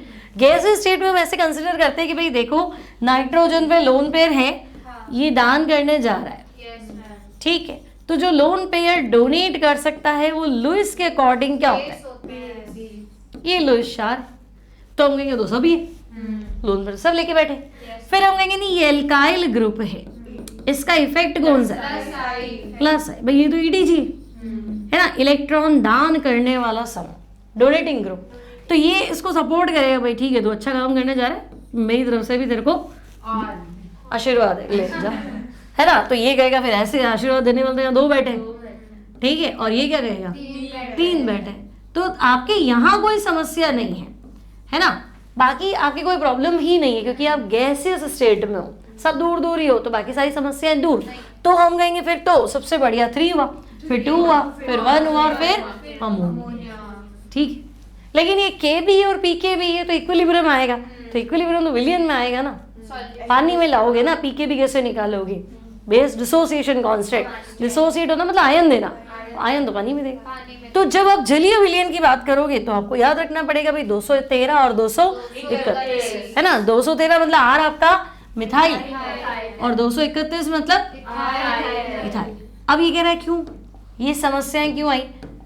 पानी में रहने वालों को एक्वेटिक प्रॉब्लम से, है ना। तो इनकी समस्या क्या है कि ये कह रहा है देखो, जब आप 1 डिग्री अमाइन को पानी में घोलते हो तो ये पानी का प्रोटॉन उठा लेता है और ये बनाता है RNH3+। 2 डिग्री अमाइन भी पानी का प्रोटॉन उठा लेता है, ठीक है, R2NH2+। और 3 डिग्री अमाइन भी पानी का प्रोटॉन उठाता है, ठीक है। तो आपका जो 1 डिग्री अमाइन है ये पानी का प्रोटॉन उठाता है, कितने हाइड्रोजन बॉन्ड बनाता है? 3 हाइड्रोजन बॉन्ड बनाता है ना। तो इसको तो पानी में मजा आ गया कि सारे दोस्त मिल गए। ये क्या सोचता है कि हाइड्रोजन बॉन्ड तो मैं भी बनाऊंगा, लेकिन 2 बनाएगा, और ये कितने बनाएगा? है ना। तो पानी में घुलने वाला जो इफेक्ट है इसको हम कहते हैं सॉल्वेशन, सॉल्वेशन इफेक्ट, विलायकन प्रभाव। अब एग्जामिनर क्या तोड़ तोड़ के क्वेश्चन पूछेगा ना, तो वो कहेगा अगर मैं सिर्फ सॉल्वेशन इफेक्ट कोई सोचूं तो आंसर दो बेसिक स्ट्रेंथ का। तो आपका 213, 231, 3, 2, 1 सब गायब। अब आपको सिर्फ ये सोच के आंसर देना है। तो ये तो मुझे क्या कह रहा है 1, 2, 3, सारे आंसर उछल गए। 1 डिग्री अरबा लास्ट में था, कोई भी इफेक्ट पे देख लो। 213, 2, 3, 1, 231, 2, 3, 1। गैसेस में क्या था 3, 2, 1, तो कभी आगे नहीं आया। लेकिन अगर मैं सिर्फ इसी फैक्टर को कंसिडर कर दूँ तो आगे आगे ऐसा भूल जा सकता है ना। फिर ये कह रहे हैं देखो पानी में तो मॉलिक्यूल पास पास में होते हैं, गैस में तो चलो दूर हो, तो पानी में तो हिंड्रेंस भी होती है ना। तो हिंड्रेंस को स्टेरिक हिंड्रेंस, ठीक है, क्राउडिंग जिसे बोलते हैं, भीड़। तो भाई भीड़ की बात करो तो हम कहेंगे भीड़ तो सबसे ज्यादा यहाँ है ना। और देखो इसको भीड़ दिखानी है ना, तो देखो R3 में सबसे छोटा R गया मिथाइल, और मिथाइल की भीड़ देखो। अब लिखोगे तो ऐसे लिखोगे ना, तो होंगे यहाँ भीड़ तो है ना। और ये भीड़ तो ये, अब ये प्रोटॉन सोचेगा मैं इसको अप्रोच करूं तो सही, तो 3 रास्ते तो बंद है, एक ही रास्ता है, तो इसको अप्रोच करना तो भारी है ना। तो आपका 3 तो पीछे चला गया ना, है ना। तो अगर मैं सिर्फ इसको कंसीडर करूं तब भी मेरा आंसर 1, 2, 3, और सिर्फ सॉल्वेशन को कंसीडर करूं तो भी 1, 2, 3, और आई इफेक्ट को कंसीडर करूं 3, 2, 1, ठीक है।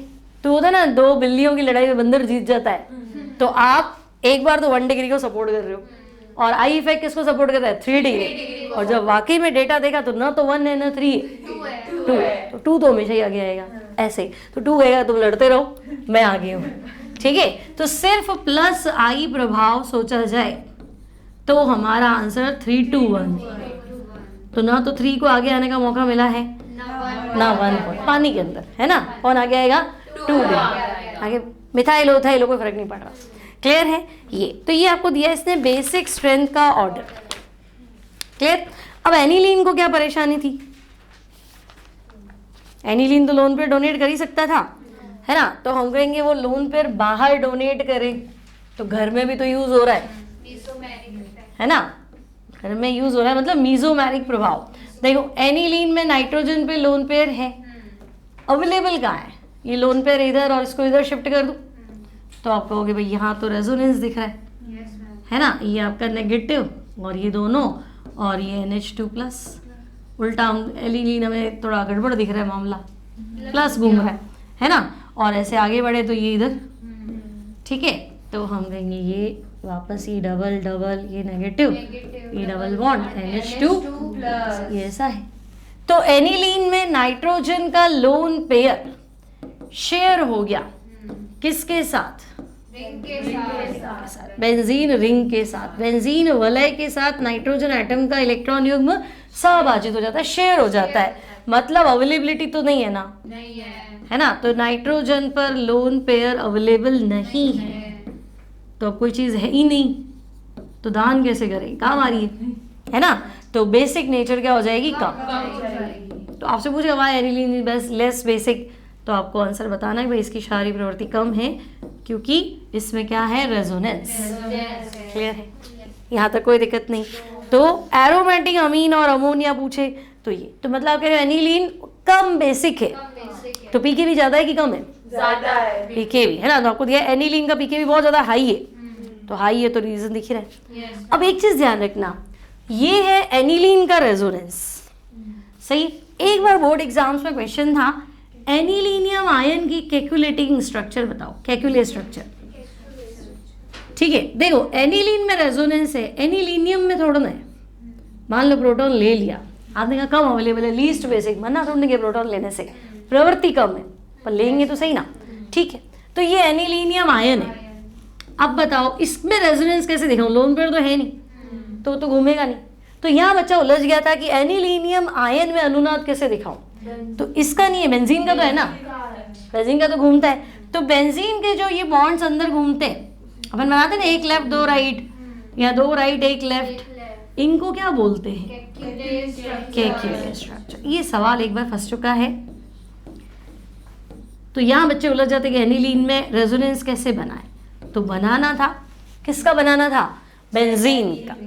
क्लियर है, यहाँ तक कोई दिक्कत नहीं। अब वापस वही बात जो अपन एरोमेटिक कंपाउंड्स में पढ़ते हैं। मान लो मैं तुम्हें कहूँ कि देखो एनिलीन तो है, बेंजीन पे NH2, और आपने कहा कि नहीं इसका लोन पेयर तो गया, रिंग के साथ गया, तो हम बस ग्रुप को देखना चाहेंगे। तो भाई आपके पास या तो EDG हो सकता है, EWG हो सकता है, ठीक है। तो हम कहेंगे देखो भाई ये एनिलीन था और हमारे पास दो चॉइस थी, एक बार था EDG, एक बार था EWG। EWG के एग्जाम्पल बोलो। NO2 साइनाइड, हैलोजन, ठीक है। और EDG के एल्काइल ग्रुप लगा सकते थे, है ना। प्लस हम इफेक्ट वाले बोले तो मान लो OH लगा दिया, OR लगा दिया। तो EDG वाले क्या करेंगे, अपना लोन पेयर इधर शिफ्ट करेंगे, तो ये सोचेगा रिंग में तो घूम ही रहा है, तो यहाँ लोन पेयर की अवेलेबिलिटी बढ़ जाएगी, ठीक है। तो EDG ग्रुप आपको हेल्प ही कर रहा है ना, लोन पेयर अवेलेबिलिटी बढ़ गई, ठीक है। यहाँ पे तो बढ़ गई, ठीक है। अब लोन पेयर अवेलेबल है तो दान भी कर लोगे, है ना। तो हम कहेंगे भाई यहाँ तो बढ़िया है, बेसिक स्ट्रेंथ बढ़ जाएगी, ठीक है। तो यहाँ बेसिक स्ट्रेंथ बढ़ जाएगी। लेकिन जब हम यहाँ की बात करेंगे तो विड्रॉइंग तो आपको तंग करेगा, तो वैसे ही आपको तो शेयर करना ही था, है ना। एक तो फैमिली में पैसा भेजना है, ठीक है, आपकी इच्छा है, लेकिन एक हो रहा है कि फैमिली में पैसा इसलिए भेजो क्योंकि फैमिली में लोग मांग रहे हैं, तो आपकी बढ़ गई जिम्मेदारी, ये क्या मुसीबत है, तो ये मुसीबत है।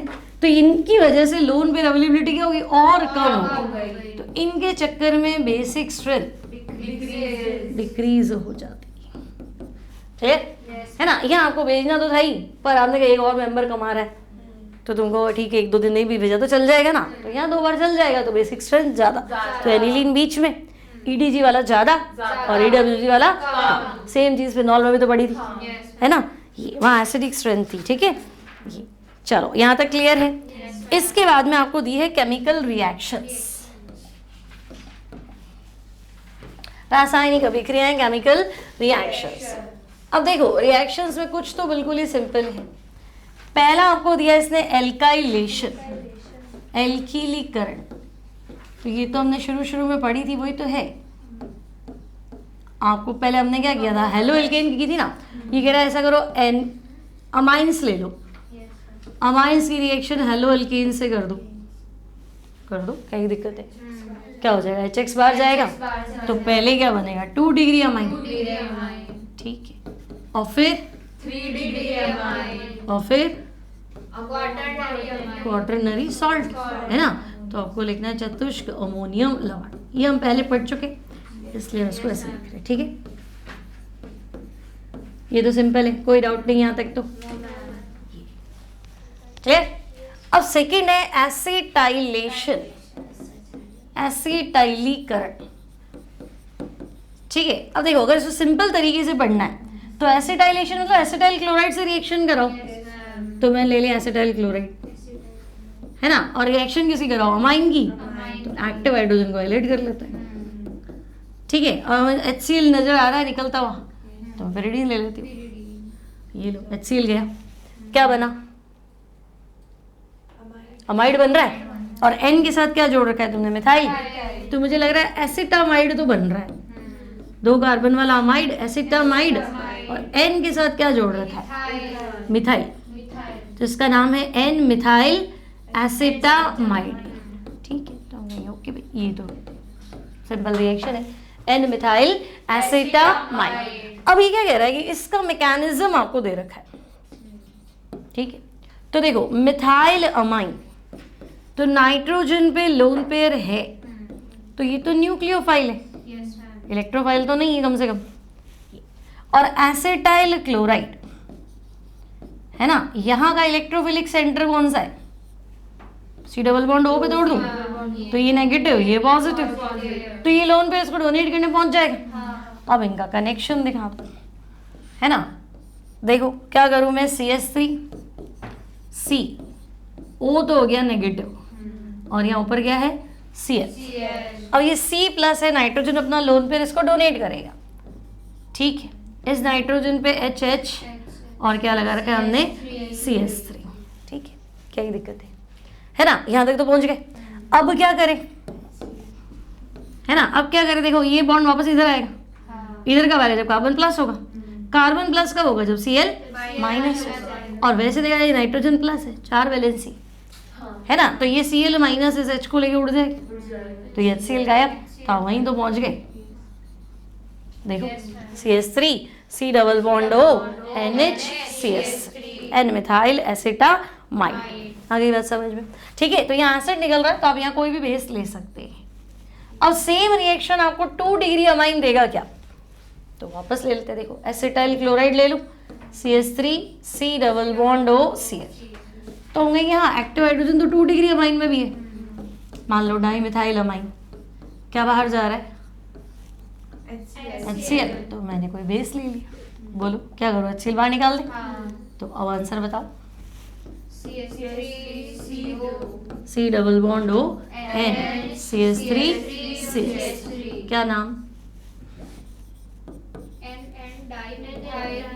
NN di methyl acetamide. बोलो 2 कार्बन वाला अमाइड दिख रहा है सबको, तो NN डाई मिथाइल एसिटामाइड बन सकता था।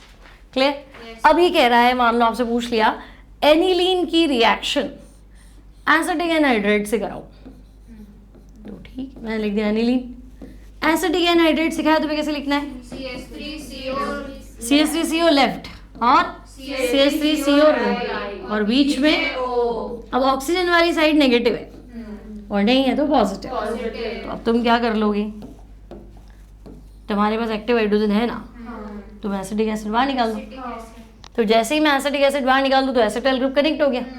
ठीक है, तो देखो अब इसका नाम बेंजीन है, NH है, C double bond O CH3। उल्टा पढ़ो, क्या ये एसिटामाइड है, CH3CO NH क्या है, एसिटामाइड, और N के साथ क्या लगा रखा है, फिनाइल। तो हम कहेंगे भाई एक तो नाम ये है N फिनाइल एसिटामाइड। ठीक है, N फिनाइल एसिटामाइड। और वैसे ध्यान से देखो तो एनिलीन में एसिटाइल ग्रुप जोड़ दिया, तो जो फेमस नाम चल रहा है वो चल रहा है एसिटेनिलाइड। एसिटेनिलाइड, एनिलाइड मतलब एनिलीन तो है, जोड़ा गया है एसिटाइल ग्रुप, तो इसका नाम है एसिटेनिलाइड। ठीक है, ये भी दे रखी है आपको। अब हम कहेंगे भाई अगर आपने एसिटाइलेशन कर दिया तो आप बेंजोइलेशन भी तो कर सकते थे, है कि नहीं। तो आप क्या करो, अमाइन ले लो और बेंजोइल क्लोराइड ले लो, बेंजीन पे C double bond O Cl। ठीक है, और आप अमाइन ले लो, मान लो मिथाइल अमाइन ही ले लिया, CH3NH2। ठीक है, मान लो 1 डिग्री अमाइन लिया, मीथेन अमाइन। क्लियर। अब HCl तो जा ही रहा है, ठीक है HCl जाने दो, है ना। इतनी देर तो हम एसिटाइल क्लोराइड ले रहे थे, अब हमने क्या लिया, benzoyl chloride, adding of benzoyl group, है ना। आप क्या जोड़ रहे हो, बेंजोइल ग्रुप जोड़ रहे हो ना, तो बेंजोइल ग्रुप का ऐड होना, हाँ, क्योंकि मान लो एग्जामिनर के बेंजोइलेशन करो तो आपको एनिलीन नहीं लेना है, नॉर्मल अमाइन लेना है, पर बेंजोइल ग्रुप ऐड होना चाहिए, समझे? तो हम इसको क्या बोलते हैं? बेंजोइलेशन। ठीक, तो अब तुम मुझे नाम बताओगे क्या बना? अमाइड कौन सा है? अब आपका अमाइड बेंजेनामाइड है, एन मिथाइल बेंजेनामाइड। आगे बात समझ में? ये तो इसको बोलेंगे मैन बेंजोइल ग्रुप का ऐड होना, यानी बेंजोइलेशन। ठीक है, अब मोस्ट इंपॉर्टेंट रिएक्शन, एक हॉफमैन ब्रोमाइड मोस्ट इंपॉर्टेंट थी, उसमें पक्का क्वेश्चन रहता है। गैब्रियल थैलेमाइड, हॉफमैन ब्रोमाइड, और ये तीसरी है कार्बाइल। ये बहुत अच्छी रिएक्शन है, तो हम कहेंगे चलो कार्बाइल अमाइन रिएक्शन। ठीक है, दूसरा नाम क्या है? Isocyanide test. सिर्फ 1 डिग्री अमीन देगा, 1 डिग्री अमीन और क्या बोलते हैं, एनिलीन, एरोमेटिक अमाइन भी देंगे 1 डिग्री, है ना। और ये तो आपको ध्यान रखना भाई, ये टेस्ट है किसका है? 1 डिग्री अमाइन। ठीक है भाई, test for 1 degree amine. Distinguish वाले क्वेश्चन आते हैं ना, इसमें डिफरेंशिएट करो, है ना। तो आपको ये बताना है कि भाई ये हमारी कार्बाइल अमाइन रिएक्शन। ठीक है, अब देखो कार्बाइल अमाइन रिएक्शन में आपको करना क्या था? रिएक्शन तो याद है आपको, लेना था अमाइन, अमाइन क्लोरोफॉर्म, और क्लोरोफॉर्म आते देखो 3 Cl है, तो 3 KOH या 3 NaOH, और गर्म कर दो। बोलो क्या करें? 3 तो गए आपके NaCl। अब देखो 3 OH, 3 एक्टिव हाइड्रोजन भी तो बढ़े। क्लोरोफॉर्म क्या होता है? CCl3 minus H plus, H छोड़ देगा। और अमाइन तो देर से पढ़ी रहना, अमाइन तो हर बार एक्टिव हाइड्रोजन छोड़ता है, तो तुम्हारा आंसर है खाली RNC। ठीक है, जो अमाइन लिया है ना उसी का क्या बन जाएगा? आइसोसाइनाइड, है ना। साइड में अगर आपको लिखना है तो 3 NaCl और 3 वाटर। क्लियर? अब इस आइसोसाइनाइड की स्मेल इतनी गंदी होती है कि आप वहां नहीं रुक सकते, है ना। तो हम आइसोसाइनाइड जैसे लैब में ना H2S बनती है, सड़े हुए अंडे जैसी स्मेल आती है, तो आप पकड़ लेते हो भाई लैब में H2S बनी हुई है। वैसे ही आइसोसाइनाइड और खतरनाक होता है, तो इतनी गंदी स्मेल होती है हम उसको पहचान जाते हैं, इसलिए ये प्राइमरी अमाइन का टेस्ट है। ठीक है, अब मान लो तुम्हें दे दिया कि भाई एनिलीन है ना, और आपको दे दिया ऐसा करो क्लोरोफॉर्म और KOH के साथ गर्म कर दो, तो कर दो। आंसर क्या आएगा? बेंजीन, NC, फिनाइल आइसोसाइनाइड, बहुत तेज स्मेल वाला कंपाउंड। ठीक है, अब आपके पास है देखो 1-2 रिएक्शन है, खत्म है फिर, है ना। अमाइन अमाइन आपका पूरा कंप्लीट है, सेकेंड आप अपन कल ले लेंगे। क्लियर? अब देखो रिएक्शन विद नाइट्रस एसिड, है ना, नाइट्रस अम्ल से क्रिया, रिएक्शन विद HNO2। अब तुम याद करो, अगर मैं एनिलीन लूं, एक रिएक्शन हमने पढ़ी थी डाईएजोटाइजेशन, याद? डाईएजोटाइजेशन। ठीक है, तो डाईएजोटाइजेशन हमने क्या पढ़ा था? एनिलीन, HNO2 और HCl। क्लियर? और टेम्परेचर कितना था? 0 से 5 डिग्री। एक ही रिएक्शन है जहाँ टेम्परेचर है 0 से 5। क्लियर है ना। तो एक चीज और, अब ये जो आपका नाइट्रस एसिड है, लैब में तो नाइट्रस होता नहीं, तो हम कहेंगे in situ process. In situ मतलब आपको हाथों हाथ बनाना है, वहां तो पढ़ा नहीं है, तो आप NaNO2 HCl मिला दो, अपने आप बन जाएगा। क्लियर? अब इसका आंसर है कि यहाँ पे आपके 2 वाटर एलिमिनेट है, इसका आंसर आपको याद है बेंजीन पे N2Cl। ठीक है, तो मैं कहूँगी अगर आपने ऐसा कुछ लिया है तो हमारा आंसर है benzene di azonium chloride, BDAC, benzene di azonium chloride. Clear है? और ये फिर भी ठीक है, 0 से 5 तक तो ठहरेगा, इसके बहुत सारे कंपाउंड बना सकते हैं, 0 से 5 पे ये एग्जिस्ट कर जाता है, उससे ऊपर ये गायब हो जाएगा, स्टेबल नहीं है। ठीक है, अब ये कह रहे अच्छा ऐसा है तो आप ऐसे भी तो बना सकते थे, 1 डिग्री अमाइन ले लो, RNH2, फिर वही HNO2 और HCl, तो हम ठीक बनाने में क्या है, बना तो देंगे हम RN2Cl, पर ये तो स्टेबल ही नहीं, वो 0 से 5 पे तो रुकता था, ये क्या है, बिल्कुल अनस्टेबल। अब अनस्टेबल तो साथ में वाटर तो बना ही था, है ना। यहाँ पे क्या होगा, वाटर बनेगा साथ में। ठीक है, यहाँ आपके 2 वाटर बने हुए, तो हम कहेंगे अब जो वाटर बनेगा ना वो क्या करेगा, इससे रिएक्ट कर जाएगा। तो देखो HCl गया, नाइट्रोजन गई, आंसर क्या है L, ROH, N2 और गैस, यानी इस रिएक्शन के दौरान नाइट्रोजन गैस इवॉल्व होती है। तो हम कहेंगे हाँ। अब ये कह रहे हैं जितनी नाइट्रोजन इवॉल्व होगी, मान लो 28 ग्राम निकली, यानी आपके कंपाउंड में 28 ग्राम नाइट्रोजन होगी शुरू में, है ना, 2 नाइट्रोजन वाले ग्रुप होंगे। तो इस रिएक्शन का यूज, आपका एजोनियम सॉल्ट तो नहीं बना है ना, लेकिन आप इस रिएक्शन का यूज किस लिए कर सकते हो? हाँ, क्वांटिटेटिव एनालिसिस, गुणात्मक विश्लेषण। भाई मैंने आपको एक कंपाउंड पकड़ा दिया, अब मैंने कहा लो बताओ उसमें कितना कार्बन का परसेंट, ऑक्सीजन का परसेंट, नाइट्रोजन का परसेंट, तो नाइट्रोजन का परसेंट आप निकाल सकते हो इससे। क्लियर? तो हम कहेंगे इस रिएक्शन का यूज, नाइट्रोजन माप लेंगे कितनी बनी है ना, तो अमीनो एसिड और प्रोटीन, ठीक है, ये भी क्वेश्चन बनेगा, अमीनो एसिड और प्रोटीन के क्वांटिटेटिव एस्टिमेशन, गुणात्मक नहीं मात्रात्मक, सॉरी, क्वांटिटेटिव एस्टिमेशन लिखना इंग्लिश वाले बच्चे, मात्रात्मक विश्लेषण। क्लियर? मतलब आपको परसेंटेज बताना है किसमें कितना नाइट्रोजन का परसेंट है ना। ये कौन से कंपाउंड, मान लो तुमसे पूछे कि प्रोटीन में नाइट्रोजन एस्टिमेशन कैसे करेंगे, एजोनियम सॉल्ट बना के, है ना, अमीनो एसिड उसी की तो बेसिक यूनिट है, नाइट्रोजन एस्टिमेशन कैसे करोगे, एजोनियम सॉल्ट बना के। इतनी बात क्लियर है? अब आपको दे दिया कि भाई चलो ये हो गया, एरोमेटिक अमीन का तो हो ही गया, प्राइमरी अमीन तो आपने बता दिया अल्कोहल बनेगा, फिर ये नाइट्रोजन एस्टिमेशन। 2 डिग्री और 3 डिग्री अमीन नाइट्रस एसिड से रिएक्शन नहीं करते, ये भी याद रखना है ना। तो नेक्स्ट आपको बताना है कि आपका 2 डिग्री अमाइन हो, क्लियर, या क्या हो 3 डिग्री अमाइन। तो 2 डिग्री अमाइन या 3 डिग्री अमाइन, और अगर हमने मिला दिया क्या, नाइट्रस एसिड, तो आप जवाब दे दो नो रिएक्शन।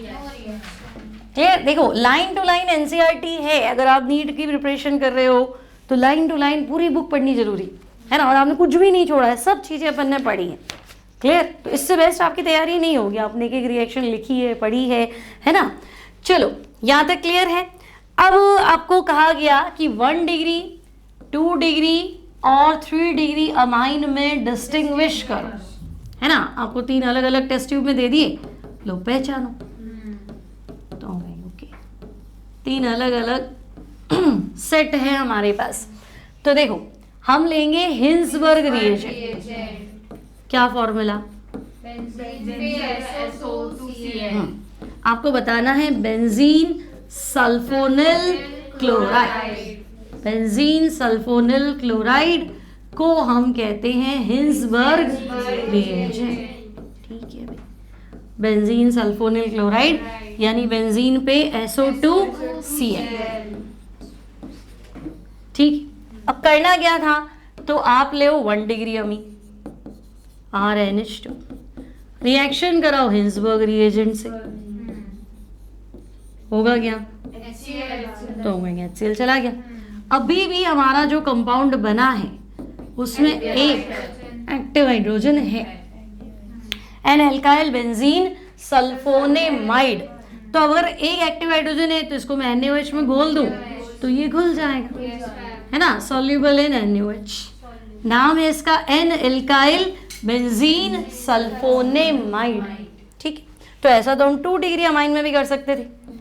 तो 2 डिग्री अमाइन भी हिंसबर्ग रिएजेंट से रिएक्ट करता है, बट क्या नहीं है उसके पास, हाँ, तो हम कहेंगे एक बार तो ये N di alkyl benzene sulphonamide बना देगा, है ना, N di alkyl benzene sulphonamide, ये तो बन गया, कोई दिक्कत नहीं है। पर अब इसमें हाइड्रोजन तो है नहीं, तो ये NaOH में सॉल्यूबल नहीं होगा, एक तो घुल रहा है एक नहीं घुल रहा है, तो घुल गया 1 डिग्री, नहीं घुला वो 2 डिग्री। अब 3 तो रिएक्ट करता तो हम सोचते घुले, तो हम कहेंगे 3 तो यूं का यूं पड़ा है, कुछ भी मिलाया तो नो रिएक्शन। बड़ी क्लियर? तो यहाँ आपको दे दिया ये।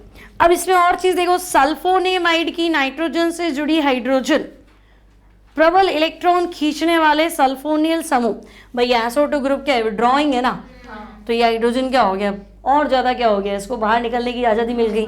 तो ये हाइड्रोजन अगर बाहर निकलेगा तो एसिडिक स्ट्रेंथ क्या हो जाती है, बढ़ जाती है। ठीक है, तो SO2 ग्रुप की अच्छी स्ट्रॉन्ग विड्रॉइंग नेचर है, इस वजह से ये हाइड्रोजन क्या है, एक्टिव है, एसिडिक है, इसलिए सामने वाला NaOH में घुल जाता है।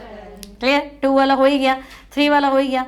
अब तुमसे पूछेगा आजकल हम हिल्सबर्ग रिएजेंट यूज़ नहीं करते, तो उसकी जगह क्या यूज़ करते हैं, पैराटोलुइन सल्फोनिल क्लोराइड। मतलब आपके पास ये तो है ही, बेंजीन सल्फोनिल क्लोराइड तो है ही, है ना, आप पैरा पे क्या लगा दो, CH। तो आजकल हिल्सबर्ग रिएजेंट की जगह क्या यूज करा जाता है, पैराटोलुइन सल्फोनिल क्लोराइड। ठीक है भाई, है ना, हम सस्ता जुगाड़ ढूंढते हैं तो आजकल इसका यूज करते हैं। क्लियर है ना, ये तो ये दे दिया आपका ई खत्म। अब आपके पास है आगे एनिलीन, मतलब अमाइन, एलिफेटिक अमाइन आपका कंप्लीट। ठीक है, नेक्स्ट क्लास अब लेते हैं नेक्स्ट टर्न पे, है ना।